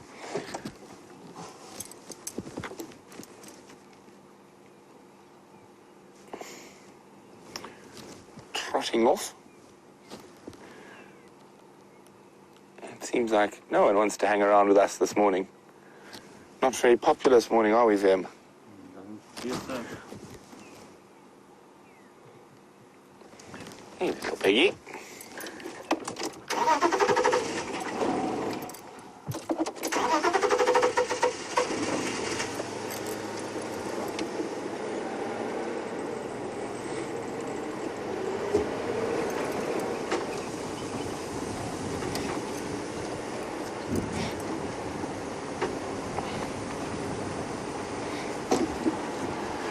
So, because today's Earth Day, we're discussing invasive plants, but they are, of course, not the only invasive species out here. We have invasive mammals, invasive reptiles, invasive amphibians even. So, Lael in Washington says there's lots of problems with rats in ecosystems all over the world. Are there any rats in our area? So the rat Lael is referring to is called the Norwegian grey, and it is the big grey rat that you get in cities all around the world, and from the shipping industry has literally colonized, I think, everywhere except Antarctica. And I was also wondering, do birds and snakes and cats take care of the rat problem now here? So we don't have too many Norwegian greys here. There's probably one or two, or I'm not sure, but normally we have a lot more of our indigenous rodent species, and that is probably because of all the indigenous predators that are here that would eat a rat. But other parts of South Africa, especially the big cities, the Norwegian grey is the most common and, of course, incredibly destructive species. Now, another invasive species that we have which we have a bigger problem with out here is the domestic cat. Now, feral domestic cats are a huge problem. They are one of the greatest murderers of biodiversity. 80% of the avian extinctions in the last 100 years are due to domestic cats. So when any domestic animal is found within a protected area like this, they are destroyed on sight. So one of the biggest problems with them, apart from they completely destroy the genetic makeup of the African wildcat. So you get a lot of hybridization between wild cats and domestic cats. And of course they kill everything: birds, snakes, lizards, insects, moths. I mean, they're perfect little predators, but they are very, very destructive in areas where they're not supposed to be. And because they're generally looked after by humans and around human habitation, they're a lot more protected, so it's not as easy for natural predators that would kill them to get hold of them. Now, if any of you do have a cat, and every cat owner in the world says, my cat doesn't kill anything, I promise you it does, you just don't know it. It's worthwhile. Getting a little bell is a nice thing to do, just so the reptiles and birds in particular, and little mammals can be warned that there's a cat in the area from the tinkling of a bell. So, but apart from the destruction of biodiversity and the genetic makeup of wildcats, they're very loud. So there we go. They also are great vectors for disease, such as distemper and other things that a lot of wild animals might not have a natural immunity to, and so it spreads through a population very quickly, wiping that population out.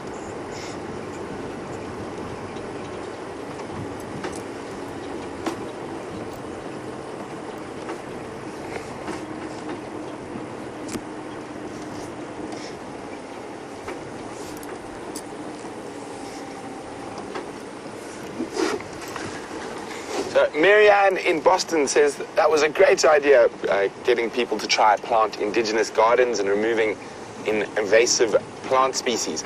Now, Marianne has made a very, very good point, and invasive plant species aren't, and as we've just been talking about cats and rats and things, are not the only problem.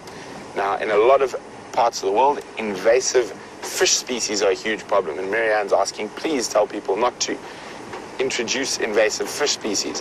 So when you get tired of your fish tank, don't throw it down the loo, because believe it or not, goldfish and that survive. And I've even caught a goldfish in a river here while I was fishing for indigenous yellowfish.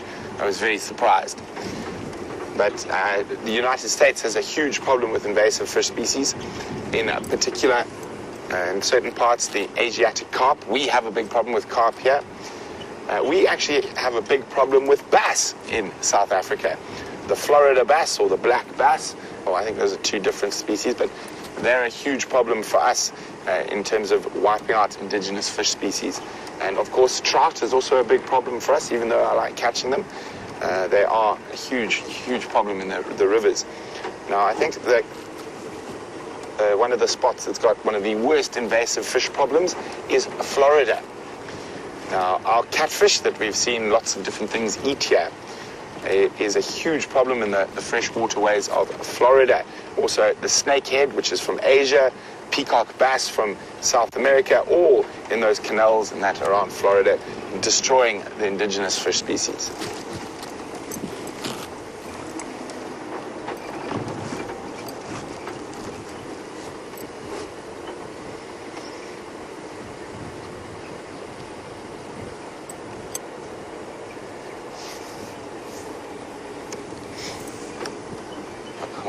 Angie in Wisconsin's wondering, do I think pythons will eat domestic cats? They will. Python is a predator, and like all predators, opportunists. So if the opportunity does come along, they would definitely eat domestic cats. They're pretty immune to a lot of diseases a domestic cat could have. The problem is if one of our wild cats, like a leopard or a lion or cheetah, or even wild dogs or hyena, catch a domestic cat and eat it, and that disease, the disease problem could become very large very quickly, because those animals do not have any natural immunity to a lot of the diseases domestic dogs and cats carry. And of course, one of the biggest ones at the moment, and I'm a bit fearful we're going to have maybe another outbreak this year, is rabies. Now, Mike has just done his thesis on rabies, so a very interesting guy to chat to about that. And the reservoir for rabies is the domestic dog population. And they've just done a whole bunch of tests out in the communities, and 65% of the dogs that they tested came back positive for rabies, which is a very scary fact.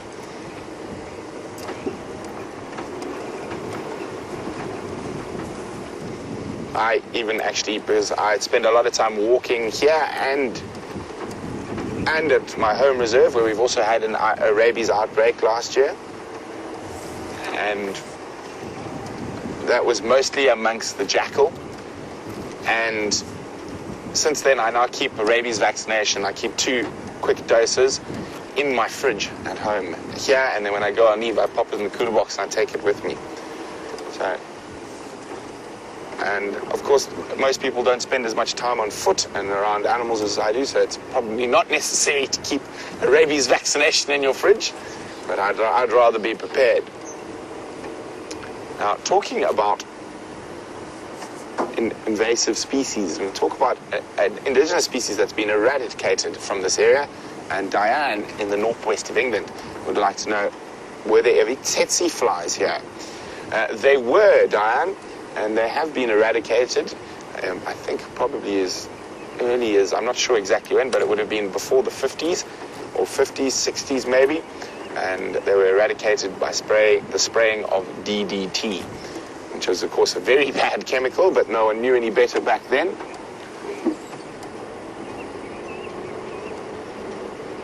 Oh, hello, some hornbills.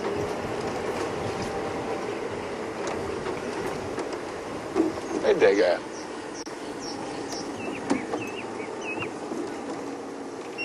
I can hear him calling, but where is he? Oh. Oh, there's a nice bird party here, lots of different species. Let's try and get to a spot where we can actually see one of them that's not flying at high speed.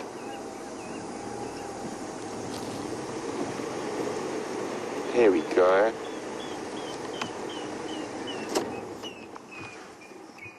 White-crowned helmet shrikes.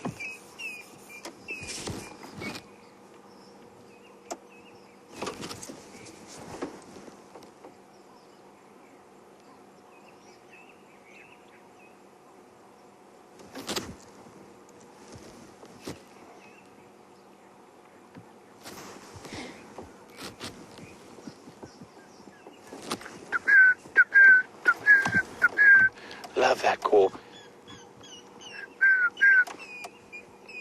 It's an African grey hornbill. Can't see him just yet.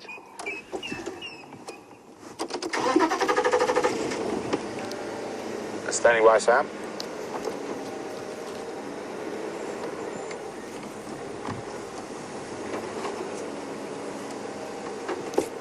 Copy, no problem. Where are these hornbills hiding? They make such a wonderful sound. Standing by, Tax.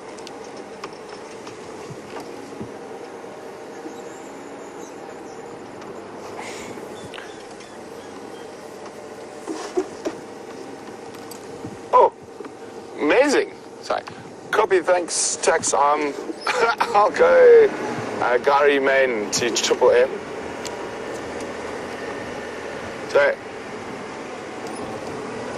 I've just got an update from Taxon. who's been tracking the Birmingham Boys. I'm just listening. They're making you work for your breakfast tax. So this is incredible. So these Birmingham Boys, we had their tracks there. They crossed east into Torchwood, went halfway to the Kruger boundary, then turned north, crossed out of Torchwood into Buffelshoek, went all the way to the Manuleti boundary, and then turned around now and have walked back onto Vuyatela. So hopefully they haven't walked too far, because they're going to be very tired the distance they've moved. So Tax has asked us to go check on that side of the reserve. So I'm going to go a little bit quicker to get there. I think I'm going to come back and check for Karula later, because I think she's in this very deep block. There's no roads in there. What you got? Hi, Dave. Liam spotted something. Oh, nice. And if anyone there here watching can speak Dutch or Afrikaans, you would have heard Wium say it's a Pappegaaiduif, and that translates to a parrot dove or parrot pigeon. Now, that is a green pigeon. It is the only member of the pigeon or dove family in Africa that has zygodactyl feet. Now, when I say zygodactyl feet, it's not a dinosaur, but it is the type of foot system they have. They have the same type of feet as a parrot. So 2 feet, toes facing forward and 2 facing back. And a lot of your fruit-eating birds that spend a lot of time in fruit trees and that need to hang upside down to get to certain morsels have that adaptation. But it's very interesting. It is the only member of the dove and parrot family, the dove family that has those parrot-like feet, the zygodactyl feet, the African green pigeon. Oh, hello.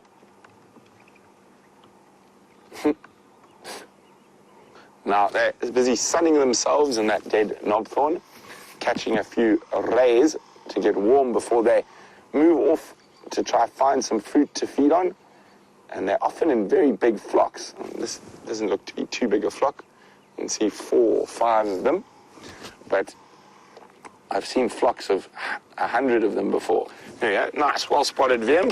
The Pappegaaiduif, or the parrot pigeon.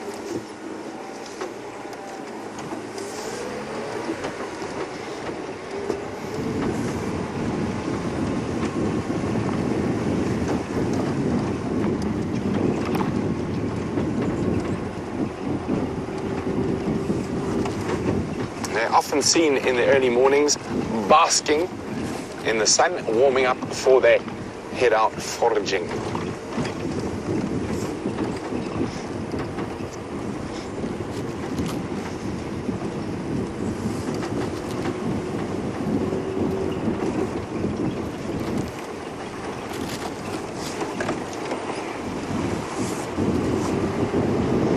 So we're going to speed down the southern boundary to get to the western, and then head north up the western boundary.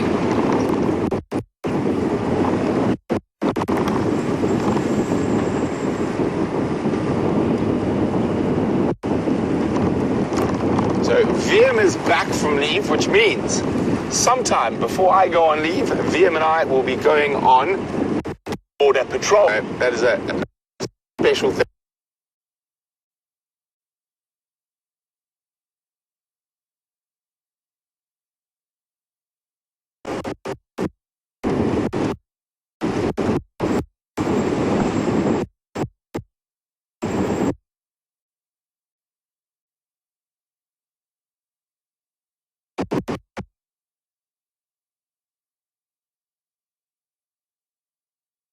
After we've checked the planes. Hello everybody, I've just come out of the block here to the right hand side of us. I was walking in there on foot, always nice to explore a new area. It's quite thick in there, but there's some very prominent game paths. So Naomi, we're around the Three Pans area and we were heading into the block there. And there are very prominent game paths that lead away from the water and therefore to it, obviously, as well. very pleasant in there, and was looking for tracks of male leopard or tracks of any kind of predator, because there were kudu alarm calling in there earlier, and yeah, we haven't heard any more alarm calling, so I think whatever it is has moved away. So we're going to head down towards the big clearings down there. Excuse me, there are lots of flies around the place.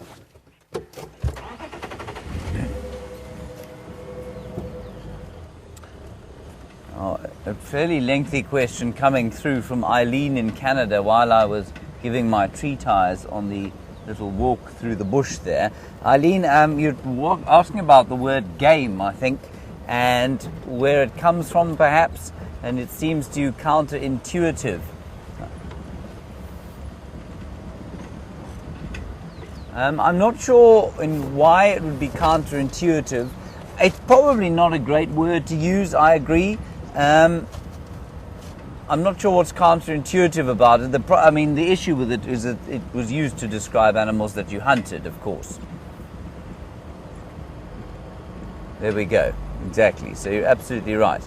Eileen, you say it refers to game or quarry that were hunted for. So it's just a hangover from the days when the European hunters used to come into this area, and it was basically seen as a hunting ground as opposed to an area of wilderness healing and wilderness joy, which is what it is now. Photographic safaris are the order of the day now, and it's just a hangover of that time. And I think game path, yeah, absolutely. Anytime I use the term game, you can definitely substitute the term with animal.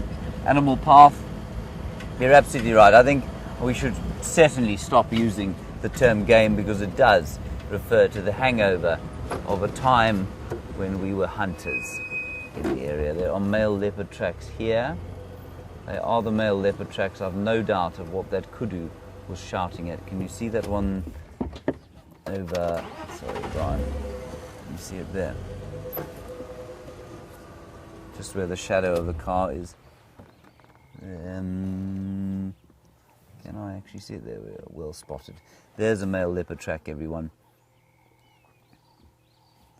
And I think it looks like a young male to me, so it's quite likely to be quarantine, who does like to hang around in this area. What we're going to do is just go and have a look in the plains, in the clearings down to the south, see if there's anything there. Then we'll come back around here and just spend a bit of time around these pans.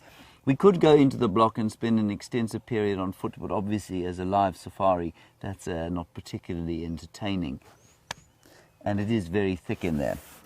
But I suspect, as the heat builds, he may well pop out and have a drink, or he will cross the road to the other side of the block, and then we'll pick him up that side.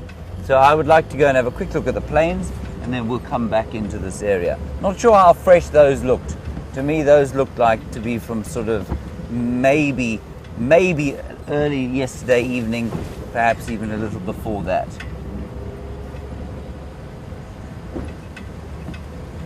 Although there were those kudu elephants. Anyway,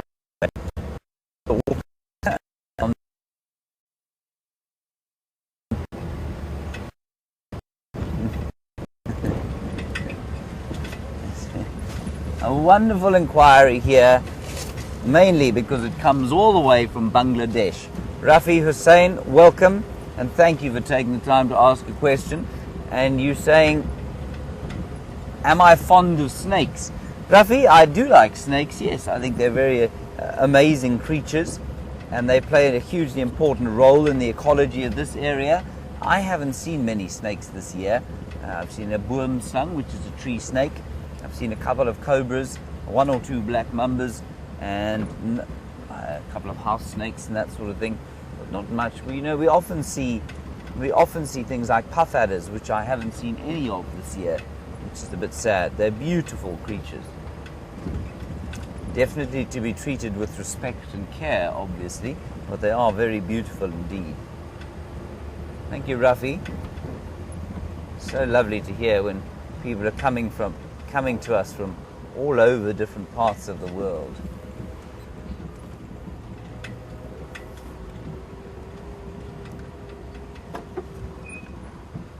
Now, Bryan, were you to come along and see that going on, what would you think?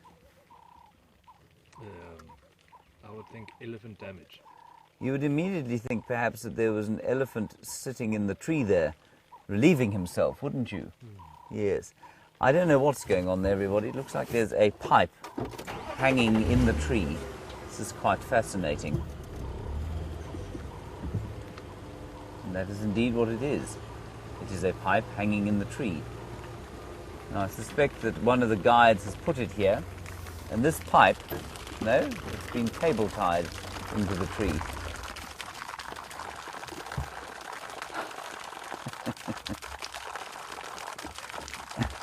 I don't know what to say about this. I've never seen this before in my life. I think what they're trying to create here is a natural pan of some sort.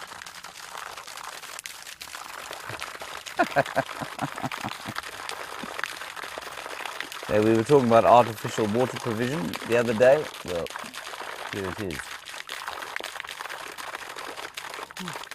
Much of it is running down the road. Anyway, that's quite interesting.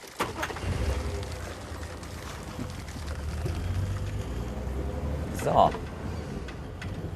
It smells quite, smells like it might be grey water, doesn't it?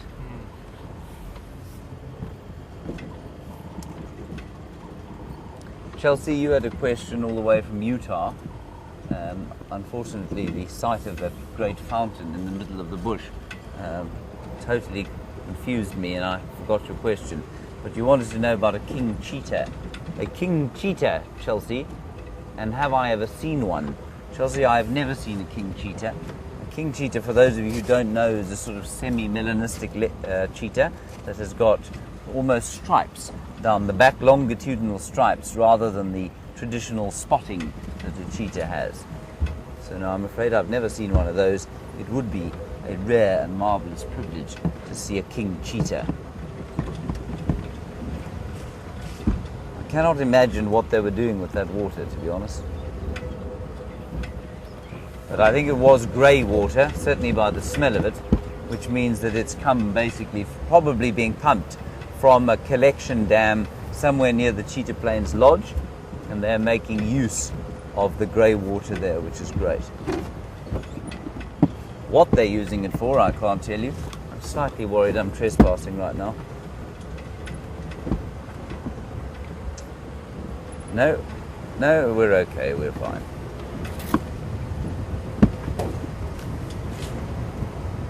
We're about to hit Cheetah Plains Pan, Bryan. Are you excited? I'm very excited. Are you overwhelmed? Extremely overwhelmed. Extremely overwhelmed. Good. We're about to burst through the bushes, everybody, into a giant clearing.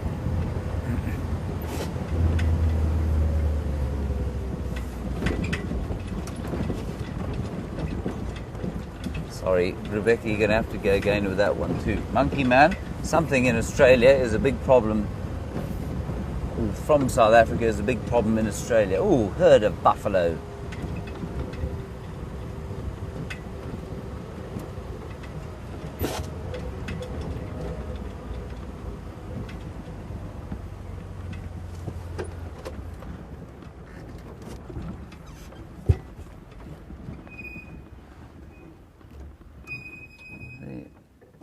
Here we go with a herd of buffalo. And they've obviously just been down to drink. This herd of buffalo I think we saw here last time we were here.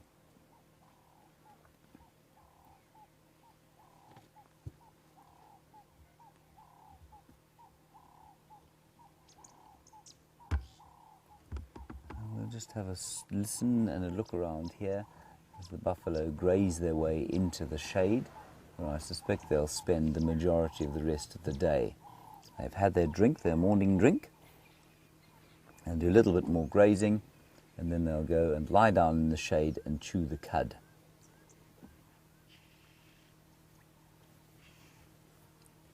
So it is very nice having these clearings here. You can see for miles.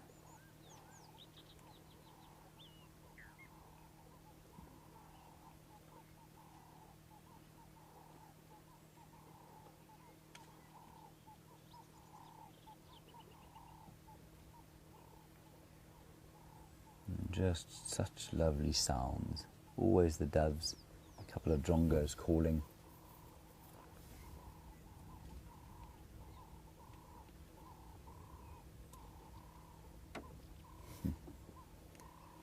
Now,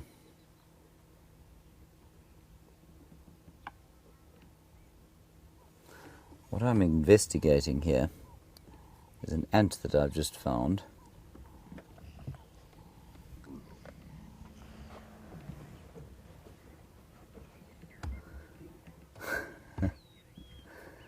And James Richard, you're absolutely correct. You say I always manage to find animals relieving themselves. And I do, yes. You said for a moment there you thought the tree was relieving itself. That is precisely what I thought. There is Polyrhynchus the ant, not being particularly cooperative as far as Bryan is concerned. Sorry about that, Bryan. It's okay, James. Ready? I'm ready. No. Go on. Okay, let's carry on from here. Buffalo are going off peacefully into the clearings, and we're going to do the same, but we're going to go around them.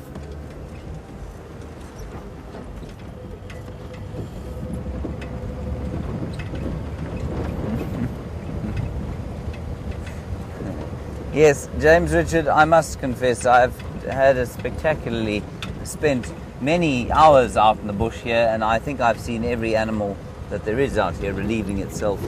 The most recent example, of course, was the ostrich, wasn't it, Bryan? Yes. Ostrich, we were watching male ostrich in the golden setting sun, and he produced a really impressive jet from his cloaca at the back there, an impressive volume of both kinds of waste product that shone very nicely in the setting sunlight. There, Bryan, are some giraffe, which you can super zoom.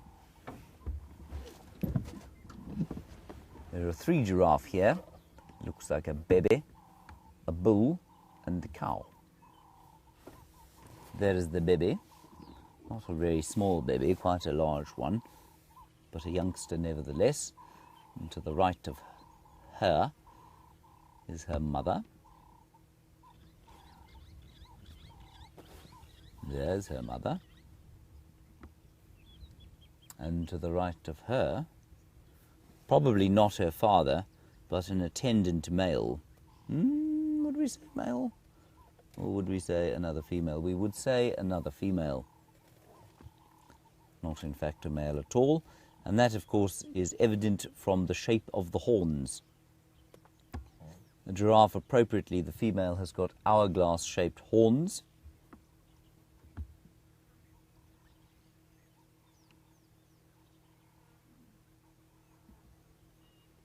And just looking forward, I suspect communicating perhaps with the others. They're supposed to be silent, but we're almost sure that they communicate with sounds too low in frequency for us to be able to hear as human beings with our fairly, well, what shall we say, unsophisticated hearing. Our ears and eyes, compared with the animals out here, tend to be tremendously poor.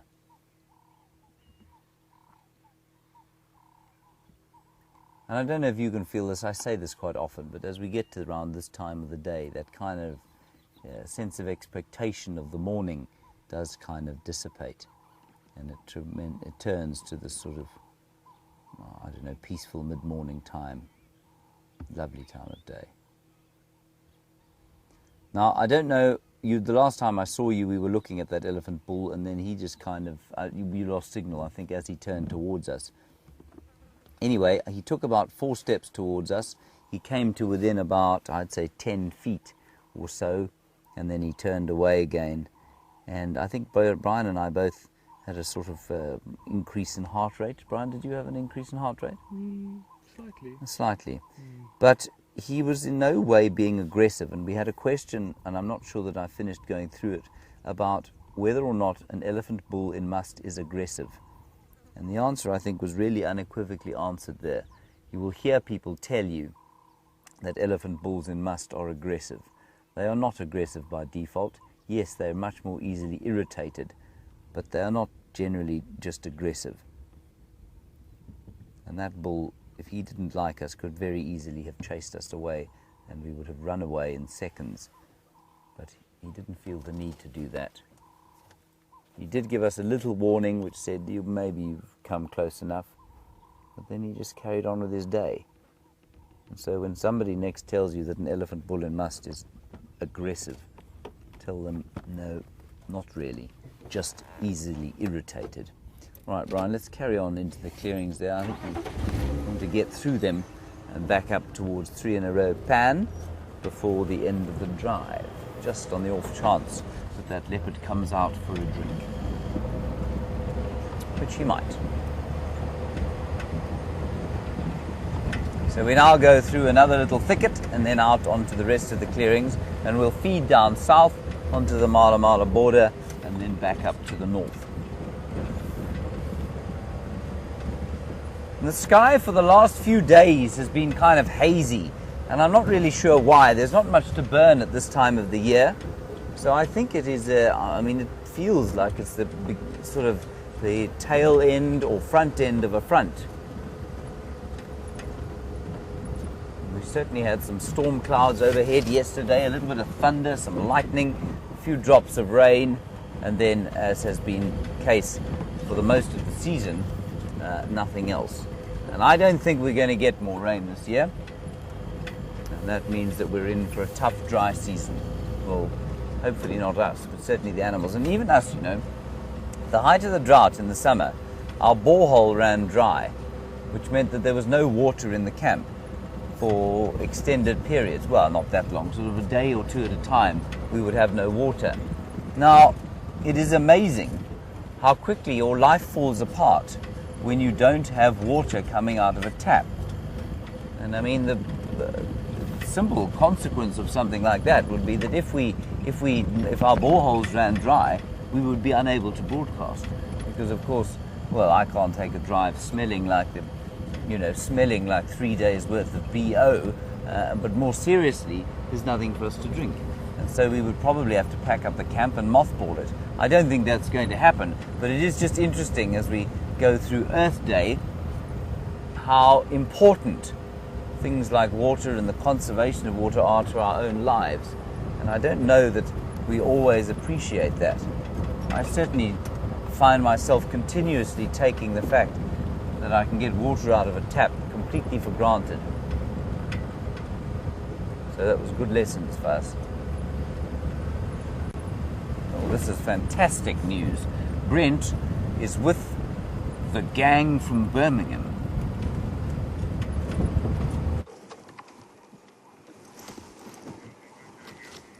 Welcome.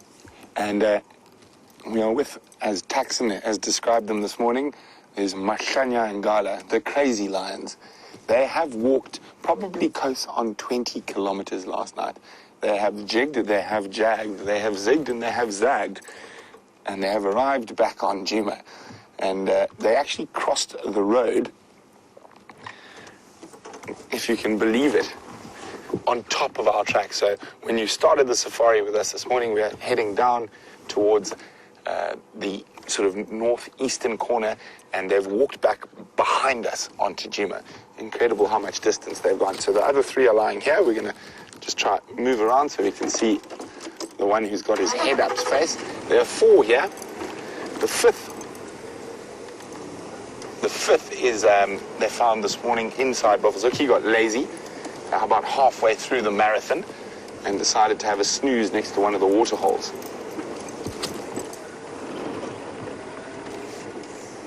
Very, very tired kitties, I'm sure. Thank you, Tax.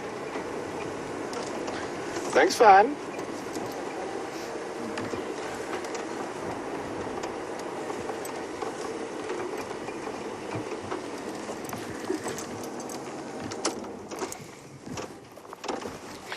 He definitely looks like he's had a long night.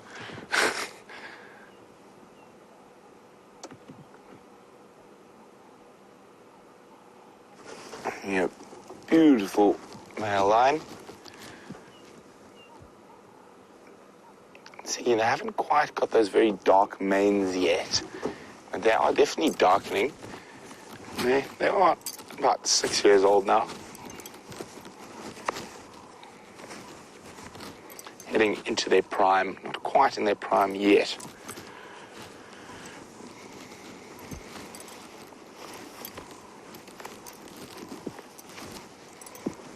I don't think we're going to get too much movement out of them after that marathon they walked last night.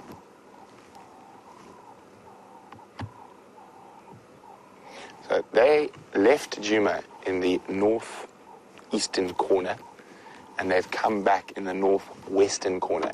So literally the other side of the property.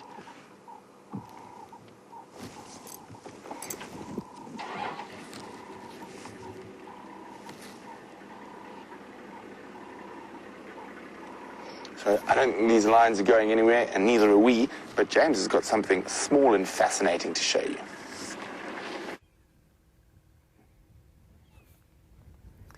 Lurking lions, everybody. We just wanted to quickly show you this tiny, special little bird. Look at him chasing his daddy or his mummy. That is a little crowned lapwing, adult in front, and the little one running across the clearing, probably no more than about a week old. Just popped out of the eggs. Isn't that sweet? There was another one here. There were two babies, and I think they've gone behind a bush. There it is. Oh, there it is. Well spotted. This is the joy of this camera, of course, with that super zoom. That bird is how far away from us, Brian? 200 meters?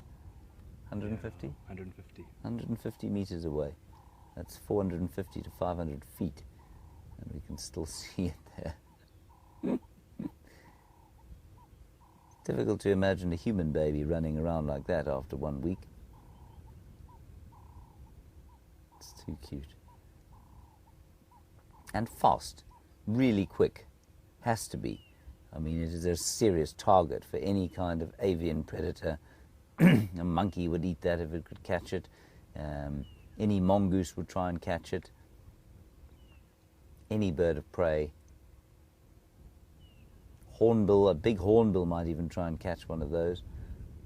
So they've got to be very fast, and then if it gets really into threat, what it'll do is just freeze. It'll find an open patch of ground and freeze and be almost invisible. Boop, down it goes. That's so fantastic. Let's hope they survive. We're in the plains here, at cheetah plains, and there don't seem to be a great deal of cheetah. There are plenty of plains, not much cheetah at the moment. We were hoping perhaps for a glimpse of the other spotted cat that we see here, the cheetah. Nothing at this stage. I'm amazed that the Birmingham Boys are where they are. I thought we had tracks of them going into Torchwood today. I think we did. And they've obviously done a big circle through Buffelshoek, and they were doing a territorial marking. Let's go back across to Brent and the Birmingham Boys.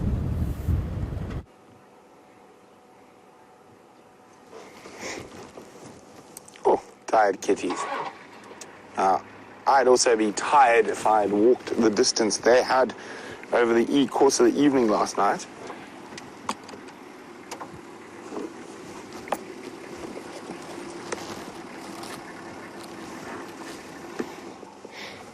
Oh, he's got his head up. He's smelling something, but still snoozing at the same time.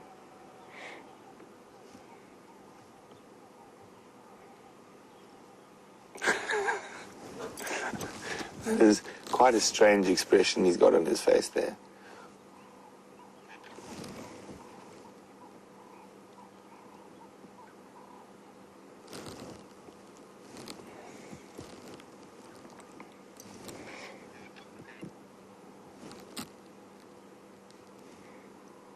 Oh, itchy nose at the back.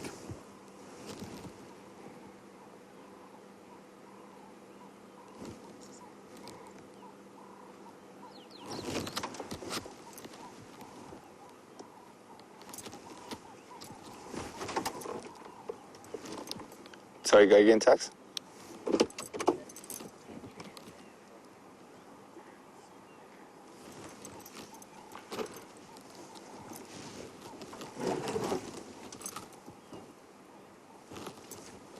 I'm doing a little bit of preening. I'm just going to try to roll forward a bit. No, we're not.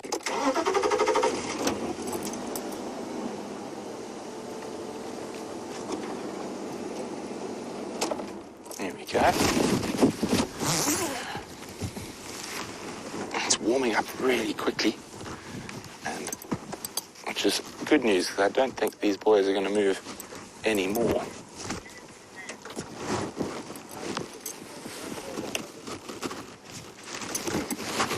An interesting little fact is that these lions walked past or walked to the hyena den, had a sniff around there this morning.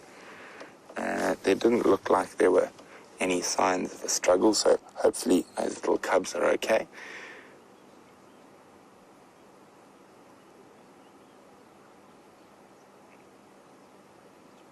Now, whereas hyenas will quite often take on a group of lioness, but a male lion is a different story. He's smelling something again. Look, he's lifting his nose to catch the breeze.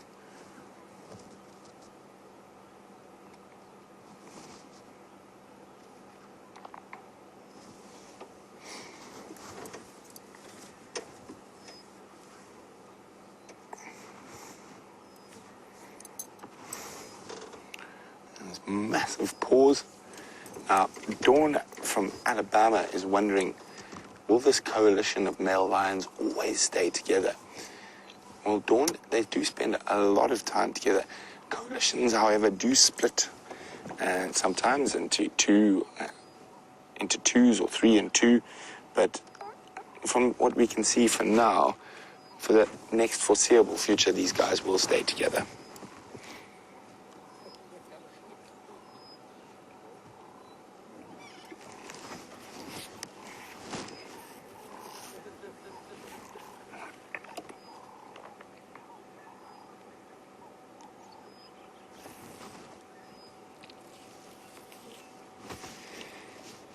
So these are big male lions, and of course they need quite a bit of sustenance to keep it all going. And Dave in Toronto is wondering just how much and how frequently they have to feed.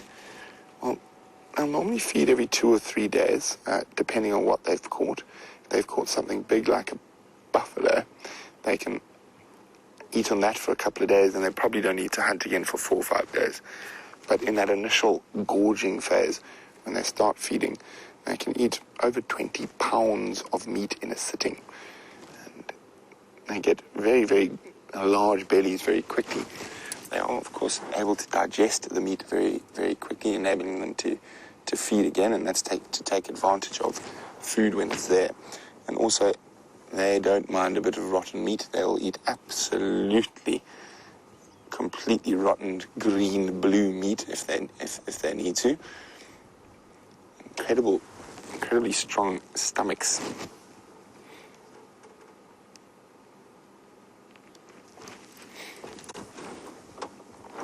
You can see all the little nicks and scars on his face. Being a male lion is tough. They look so nice and calm at the moment. The reason they probably marched so far last night was to deal with the Salati males from the north, and it doesn't look like they met up with them. I think the Salati males ran away back to the north before the Birminghams got there, and that's what's caused them to come south again. Oh, they've just been spotted by an impala. You can hear that.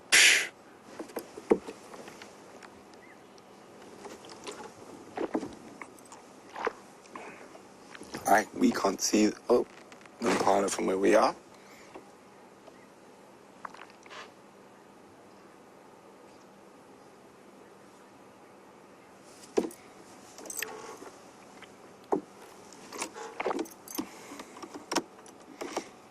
Now, EarthDay, they've seen lions swatting flies with their tails. Is this a conscious reaction?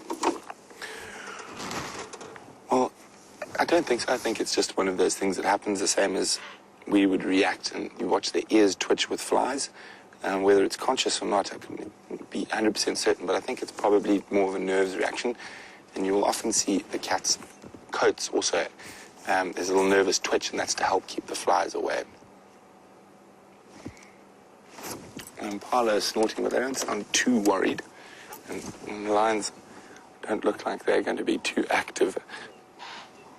So impala standing a safe distance away, snorting at them.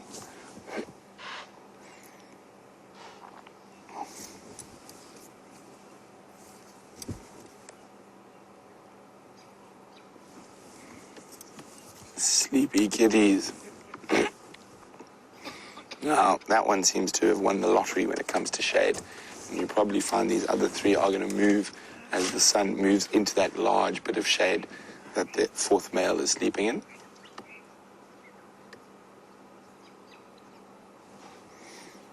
So from their tracks, it looks like they did chase buffalo last night, but they weren't successful.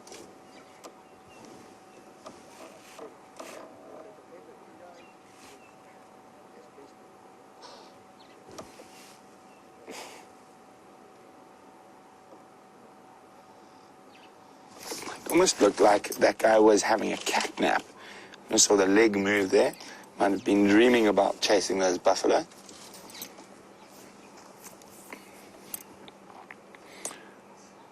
So, for those of you who might be a little bit new to SafariLIVE, this is the Birmingham Male Coalition of Lions. There are 5 of them in total, and they're the dominant male coalition in the area. They, at the moment, have 2 prides of females that fall within their territory, and that is the Nkahuma pride and the Styx pride. We've seen them mating with both Nkahuma and Styx lionesses. The Styx have already given birth to some cubs, or one of the Styx ladies, so there's a strong possibility that the Birmingham male lion line, or their genetic code at least, has been passed on to at least 2 cubs.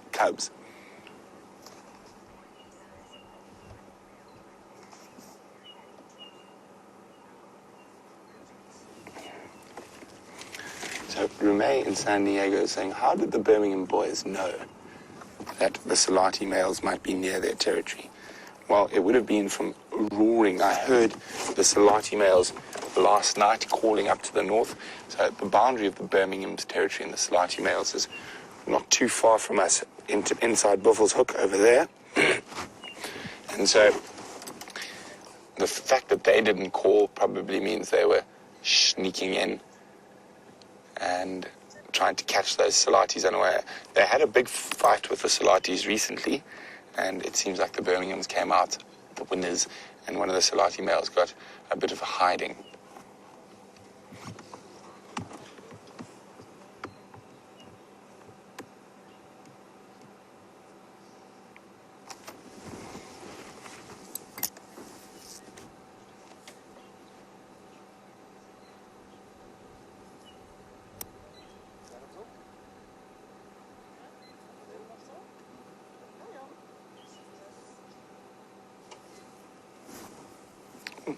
Heads up again. I think those impala are moving past. Now it looks like the missing Birmingham boy is the one we saw a while ago who was a bit skinny. And apparently they've eaten 2 buffaloes since we last saw him, so he's still a bit skinny, but he's made a miraculous recovery. And so he's starting to look like a proper lion again.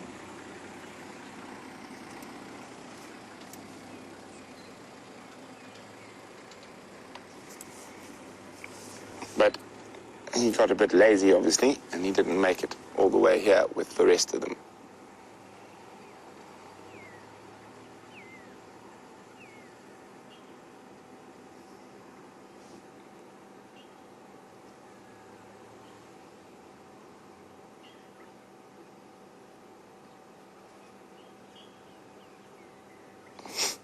Almost waiting. Oh, there we go. A little head shake from the flies. And I always love watching male lions. And now it's a bit hot. His head's up. He's heard something. He smelled something. There we go. There's the impala again. And there we go. That's what... Oh, he didn't do it properly. Sometimes they sort of just completely fall and almost... You can hear them hit the ground, that sort of thud.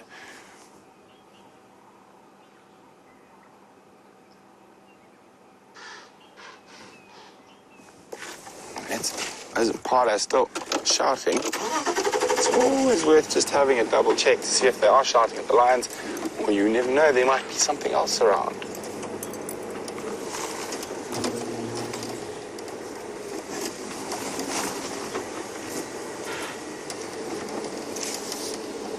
are definitely shouting at the lions. Hello, little boys.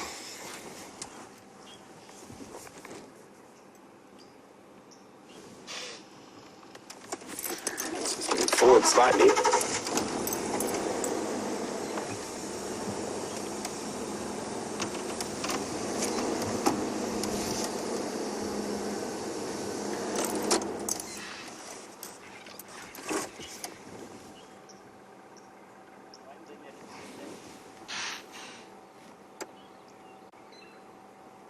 Now that ear twitching is probably the most movement that's going to be happening for the majority of today. Probably only look to get moving around 6 o'clock this evening.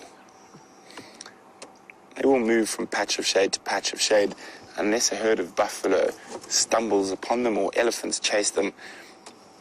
There's a strong possibility they're going to be in the exact same spot come sunset safari.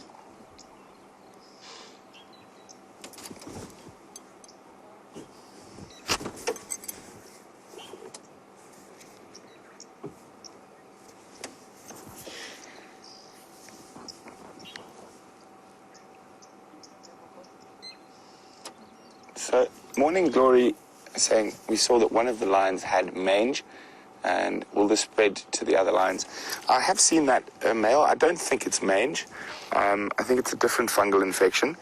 Sarcoptic mange is quite easy to identify, and the fact that his hair is coming back quite easily makes me think it's possibly not mange, but maybe a fungal infection rather. There's the one on the opposite side. Is that in there? Well, let's go have a look. Apparently it could be the one on the other side, so let's go have a look at him. And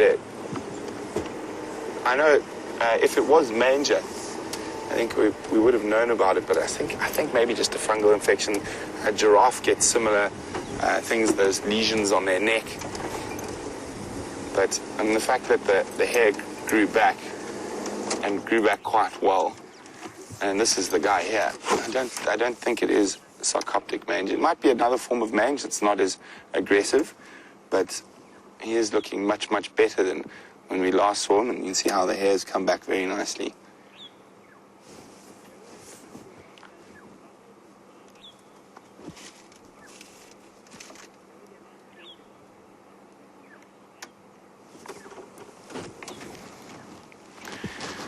So Errol Dag is wondering, if this coalition breaks up, will they fight for territory later?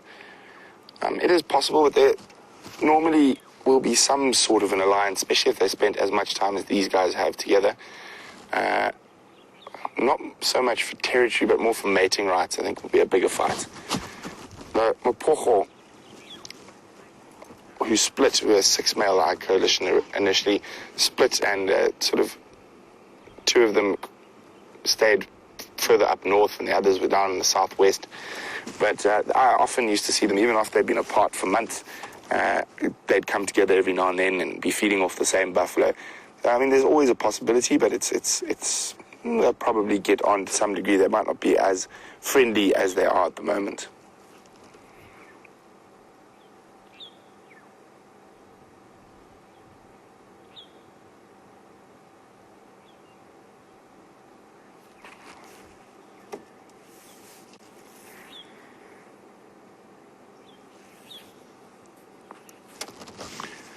So, Crazy Critter would like to know, do these boys have females to help them hunt?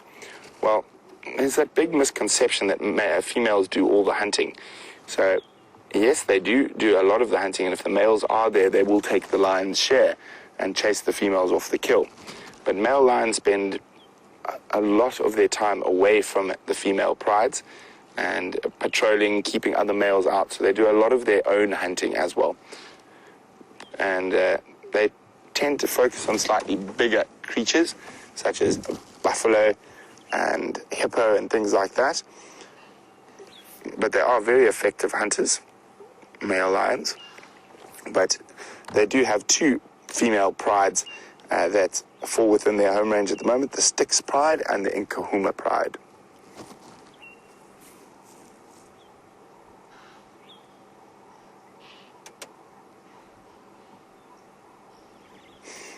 Seems like every time a new impala walks into the gap and sees them, and a new bout of snorting starts.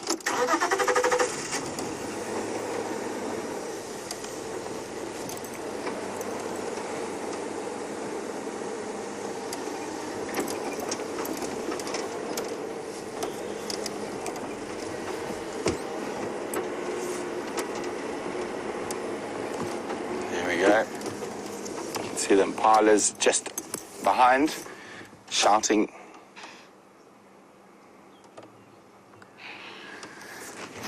AJ Mirabel says they may not be moving, but the cat streak.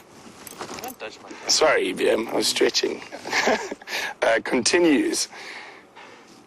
So how many days is it now in a row that we've had cats? Please let me know. I think it's 13 or 14. If you know the answer, how many days have we been on a cat streak? Send the answers through to questions@wildearth.tv or use the hashtag SafariLIVE on Twitter.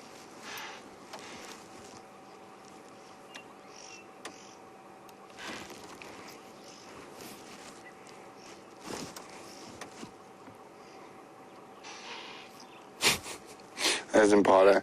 Next one pops around the grow bush and goes, oh, lion.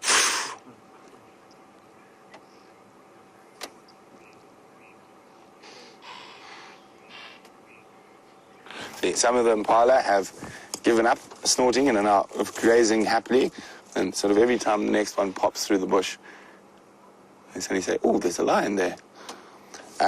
Monkey Man, aka Joey, is saying, what are the chances of a group of male lions like this taking down a hippo? Very good. These guys have actually caught quite a few hippos that I know of. And hippo, buffalo, giraffe, all very, very obtainable if you're a big male lion, and especially in a coalition.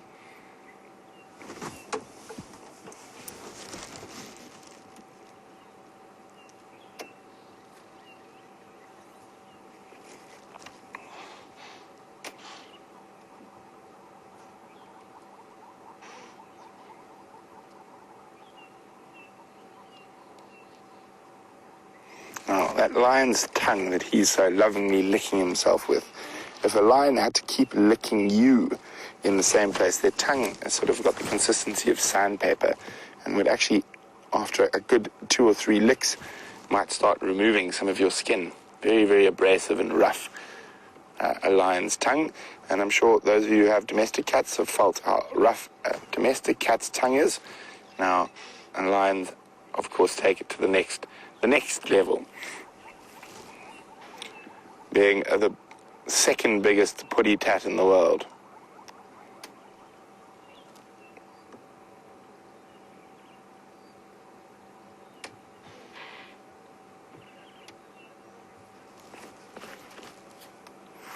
The largest cat in the world doesn't occur in Africa. It lives in Asia and India, even all the way up to Russia. And it's the tiger. Of course, very different social system. Their social system's more like a leopard, so they're more solitary and not members of a big, tight community like lions.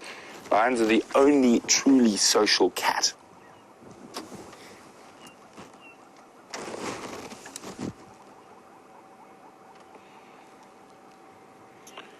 I don't think these lions are going to be doing too much apart from snoozing and the odd lick.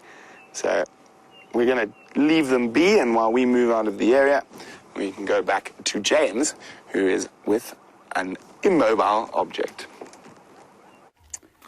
Now we've come back to 3 pans, everybody. I've done another brief walk through this block here. Bryan dropped me off the other side of the block. I walked through it and we met here under the same tree that Quarantine was last seen in a few afternoons ago with Brent. But this tree, of course, has had a little bit of trauma. I'm not sure how recent this is. Well, it could be pretty recent. But we saw that elephant with his big tusks earlier. And a marula tree is amazingly adapted to coping with elephants' attentions. This is definitely made by an elephant's trunk. And the elephant would have put his notched trunk in here and tried to pull off sufficient bark so that he could take hold of it like that with his trunk and then strip it and pull it off. Now, on a knobthorn tree, that works really well. On a marula tree, because marula trees are so clever, it doesn't work so well. And what happens is the bark comes off in these little chips. It doesn't come off in great big strips. And that is a direct response, I think, evolutionary response to the pressure exerted by elephants on these marula trees. And so that's how it's managed to survive over the years. And if you look up the trunk again, you can see that it's been broken off. Major limbs have been broken off this tree many, many times by elephants over the, I don't know, 150 years or so that this great marula tree has been standing here. I'm pretty sure it's been here for longer than the trifecta pan has been in place. Now, we're going to take one more sort of drive past the currently active pan. Active, I mean it's got some water in it. We'll go past there and see if we can see anything there, and then we'll probably head back towards Juma. I believe the Birmingham Boys were being particularly uncooperative in that they were doing nothing today, which is what they did yesterday. That is the joy of being a lion, I suppose. Put my earpiece in my ear. Now, while we're driving away from the marula tree, Miss Lynn, you're interested in the asparagus fern, and do we get them here?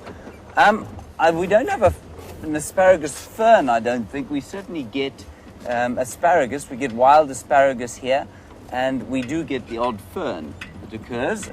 I think there's only one species of fern that I've ever seen in this particular area. But an asparagus fern, I'm not sure about, Miss Lynn. Certainly never seen anything described as an asparagus fern, but it's not impossible. Here's the last sort of remaining water at triple water pans.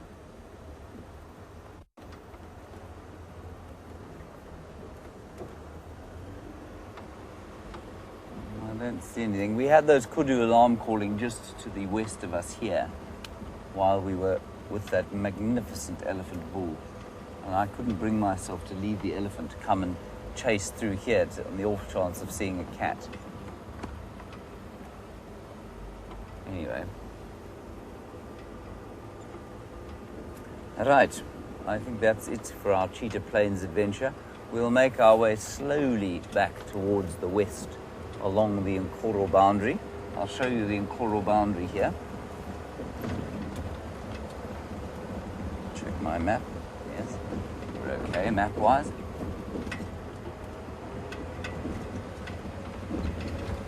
I'll try and find one of those wild asparaguses for you, Miss Lynn. We saw one yesterday evening. I pointed one out, but a fern, you really got to get quite deep into the bush. We do get them. They're fairly large-leaved ferns, and for those of you who don't know, a fern, of course, is not what is traditionally described as a flowering plant. It's a completely different kind of plant and a very ancient plant. One of the, if I'm not mistaken, one of the first kinds of plants to emerge during the advent of life on Earth. And they don't produce seeds, they produce spores underneath their leaves. So they don't reproduce in the same way that the flowering plants reproduce at all. But I mean, to the untrained eye, they look just like a normal plant. They've got green leaves, they've got stalks.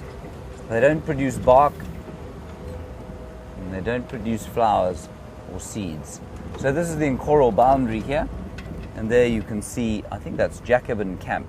Just up ahead, you might be able to pick out the lightning conductors of Jacobin Camp. And I know that many of you have met Elvis on drive.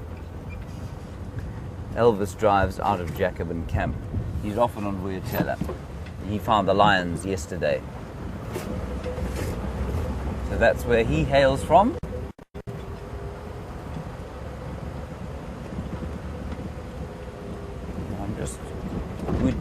We'd be most likely to see both the asparagus and the fern in these kind of shaded, shallow depressions. So I'll keep and have a look through there. I won't only look for asparagus and ferns, because I know that asparagus and ferns are kind of specialized enjoyment field. Not so, Brian. Yeah, Are you fascinated by asparagus? Sometimes. I mean, if you were to look at only one plant for the rest of your life, would it be an asparagus? Potentially, maybe. Potentially, maybe. That's Brian's way of saying absolutely not.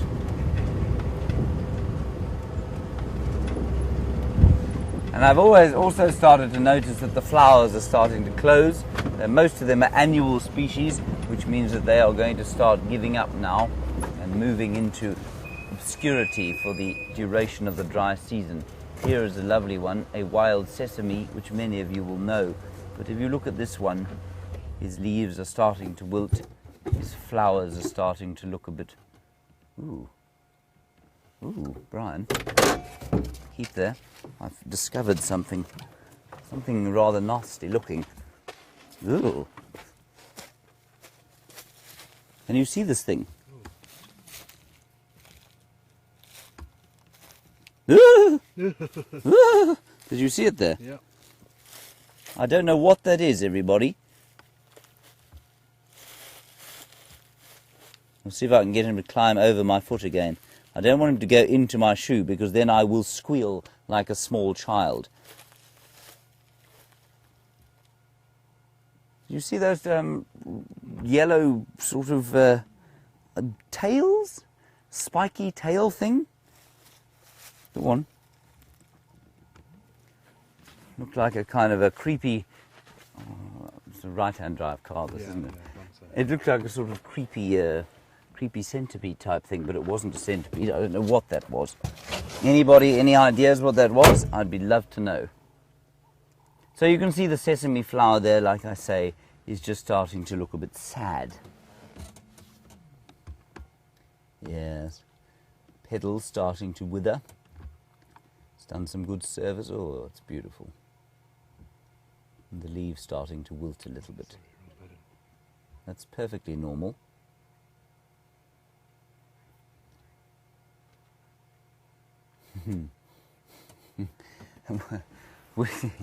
William, you're in Oregon, and when I heard the word Oregon and rainfall, I knew that we were going to have an amusing conversation. You say, what is the average rainfall here? Compared with Oregon, you would consider this basically a desert. You say you have 80 inches of rain a year there. Now, in millimeters, if we multiply that by 2.45, to get the centimetre value, we're looking at over 1,000, so that's over a metre of rain that you get there in Oregon every year. And out here, that's almost, what is it? 80 inches is 1 second, let me just work this out. There we go, it's 203 centimetres. That's 2 metres of rain a year. That's 2,000 millimetres of rain. That is almost more than most rainforests get. You get up there in Oregon. Here, William, we get about, in a good year, we get 600 millimeters. So that is less than a quarter of the rain that you get where you are. So we get less than 20 inches of rain here every year. We consider it, it's what's described as a semi-arid environment. So it's certainly not as dry as many parts of the country, but it is pretty dry, especially, I mean, if you were to see the area in September, October or November, you would be astounded by the difference in the look to it now. And we have had a very poor rainy season, William, nothing like the 20 inches we'd normally get, probably closer to about 8 inches in total throughout the year. So not much at all. And that's why things are, well, I mean, we had some late rain, so everything looks quite nice and green now. But I think as we go towards the dry season, things are going to get a little rough. We might get some late winter rain, and that's not impossible. And especially in a year when the weather has been as unpredictable as it was this year, and it's entirely possible that we could get some winter rain. I hope that we do. We are quite possibly going to lose signal as we go through this little area here.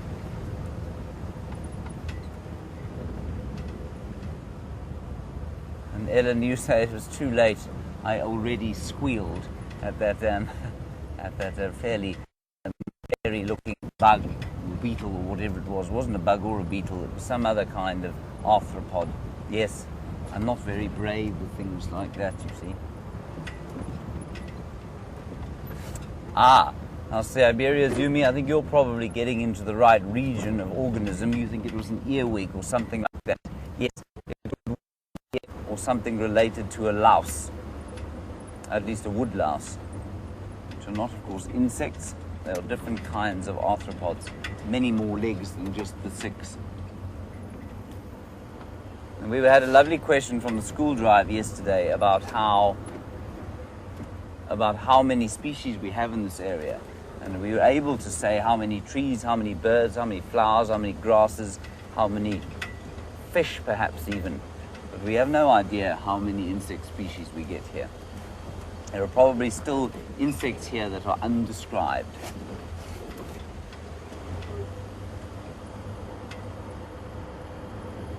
We're now going to go past Cheetah Plains Lodge, which you won't see, I don't think. It's nestled in the trees there. Verdant green, and you might even see, Brian, if you don't mind showing us there, the yellow bark. Yellow bark of the fever tree. You see the fever tree there between the... There we go. Now that's a tree that doesn't grow naturally here. It's not an alien by any stretch, but people often grow them in their camps because they have sufficient water within the camp and they provide great tree, at least greater shade. And they're very attractive. All right, we're going to lose signal basically as we move forward from here. Let's head across to Brent, see what he's doing, and I'll see you on Juma.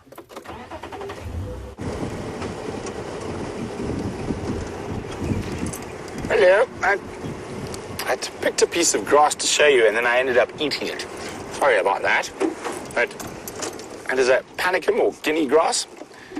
And I just wanted to show you, you can see how probably a bird species has stripped most of the seeds already. And normally these little red seeds cover the whole everywhere, but a bird has, I think, picked these off. Now, it could have been a francolin or a guinea fowl or even a dove, or even something as small as a waxbill. And we have seen waxbills, and I do have a backup.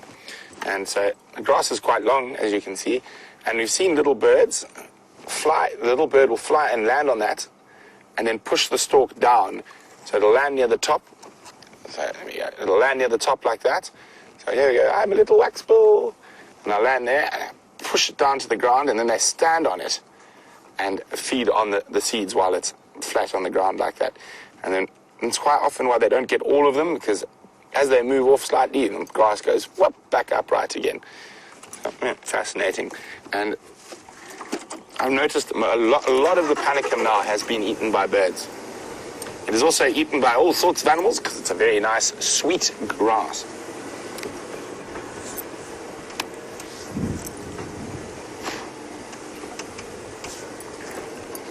So, as we know, today is Earth Day. And just a reminder to everyone, send a picture in hashtag SafariLIVE of planting an indigenous tree or of some indigenous wildlife or flowers, trees or plants in your area, and hashtag Earth Day as well. So let us know how you're helping Mother Earth on this day that is dedicated to her.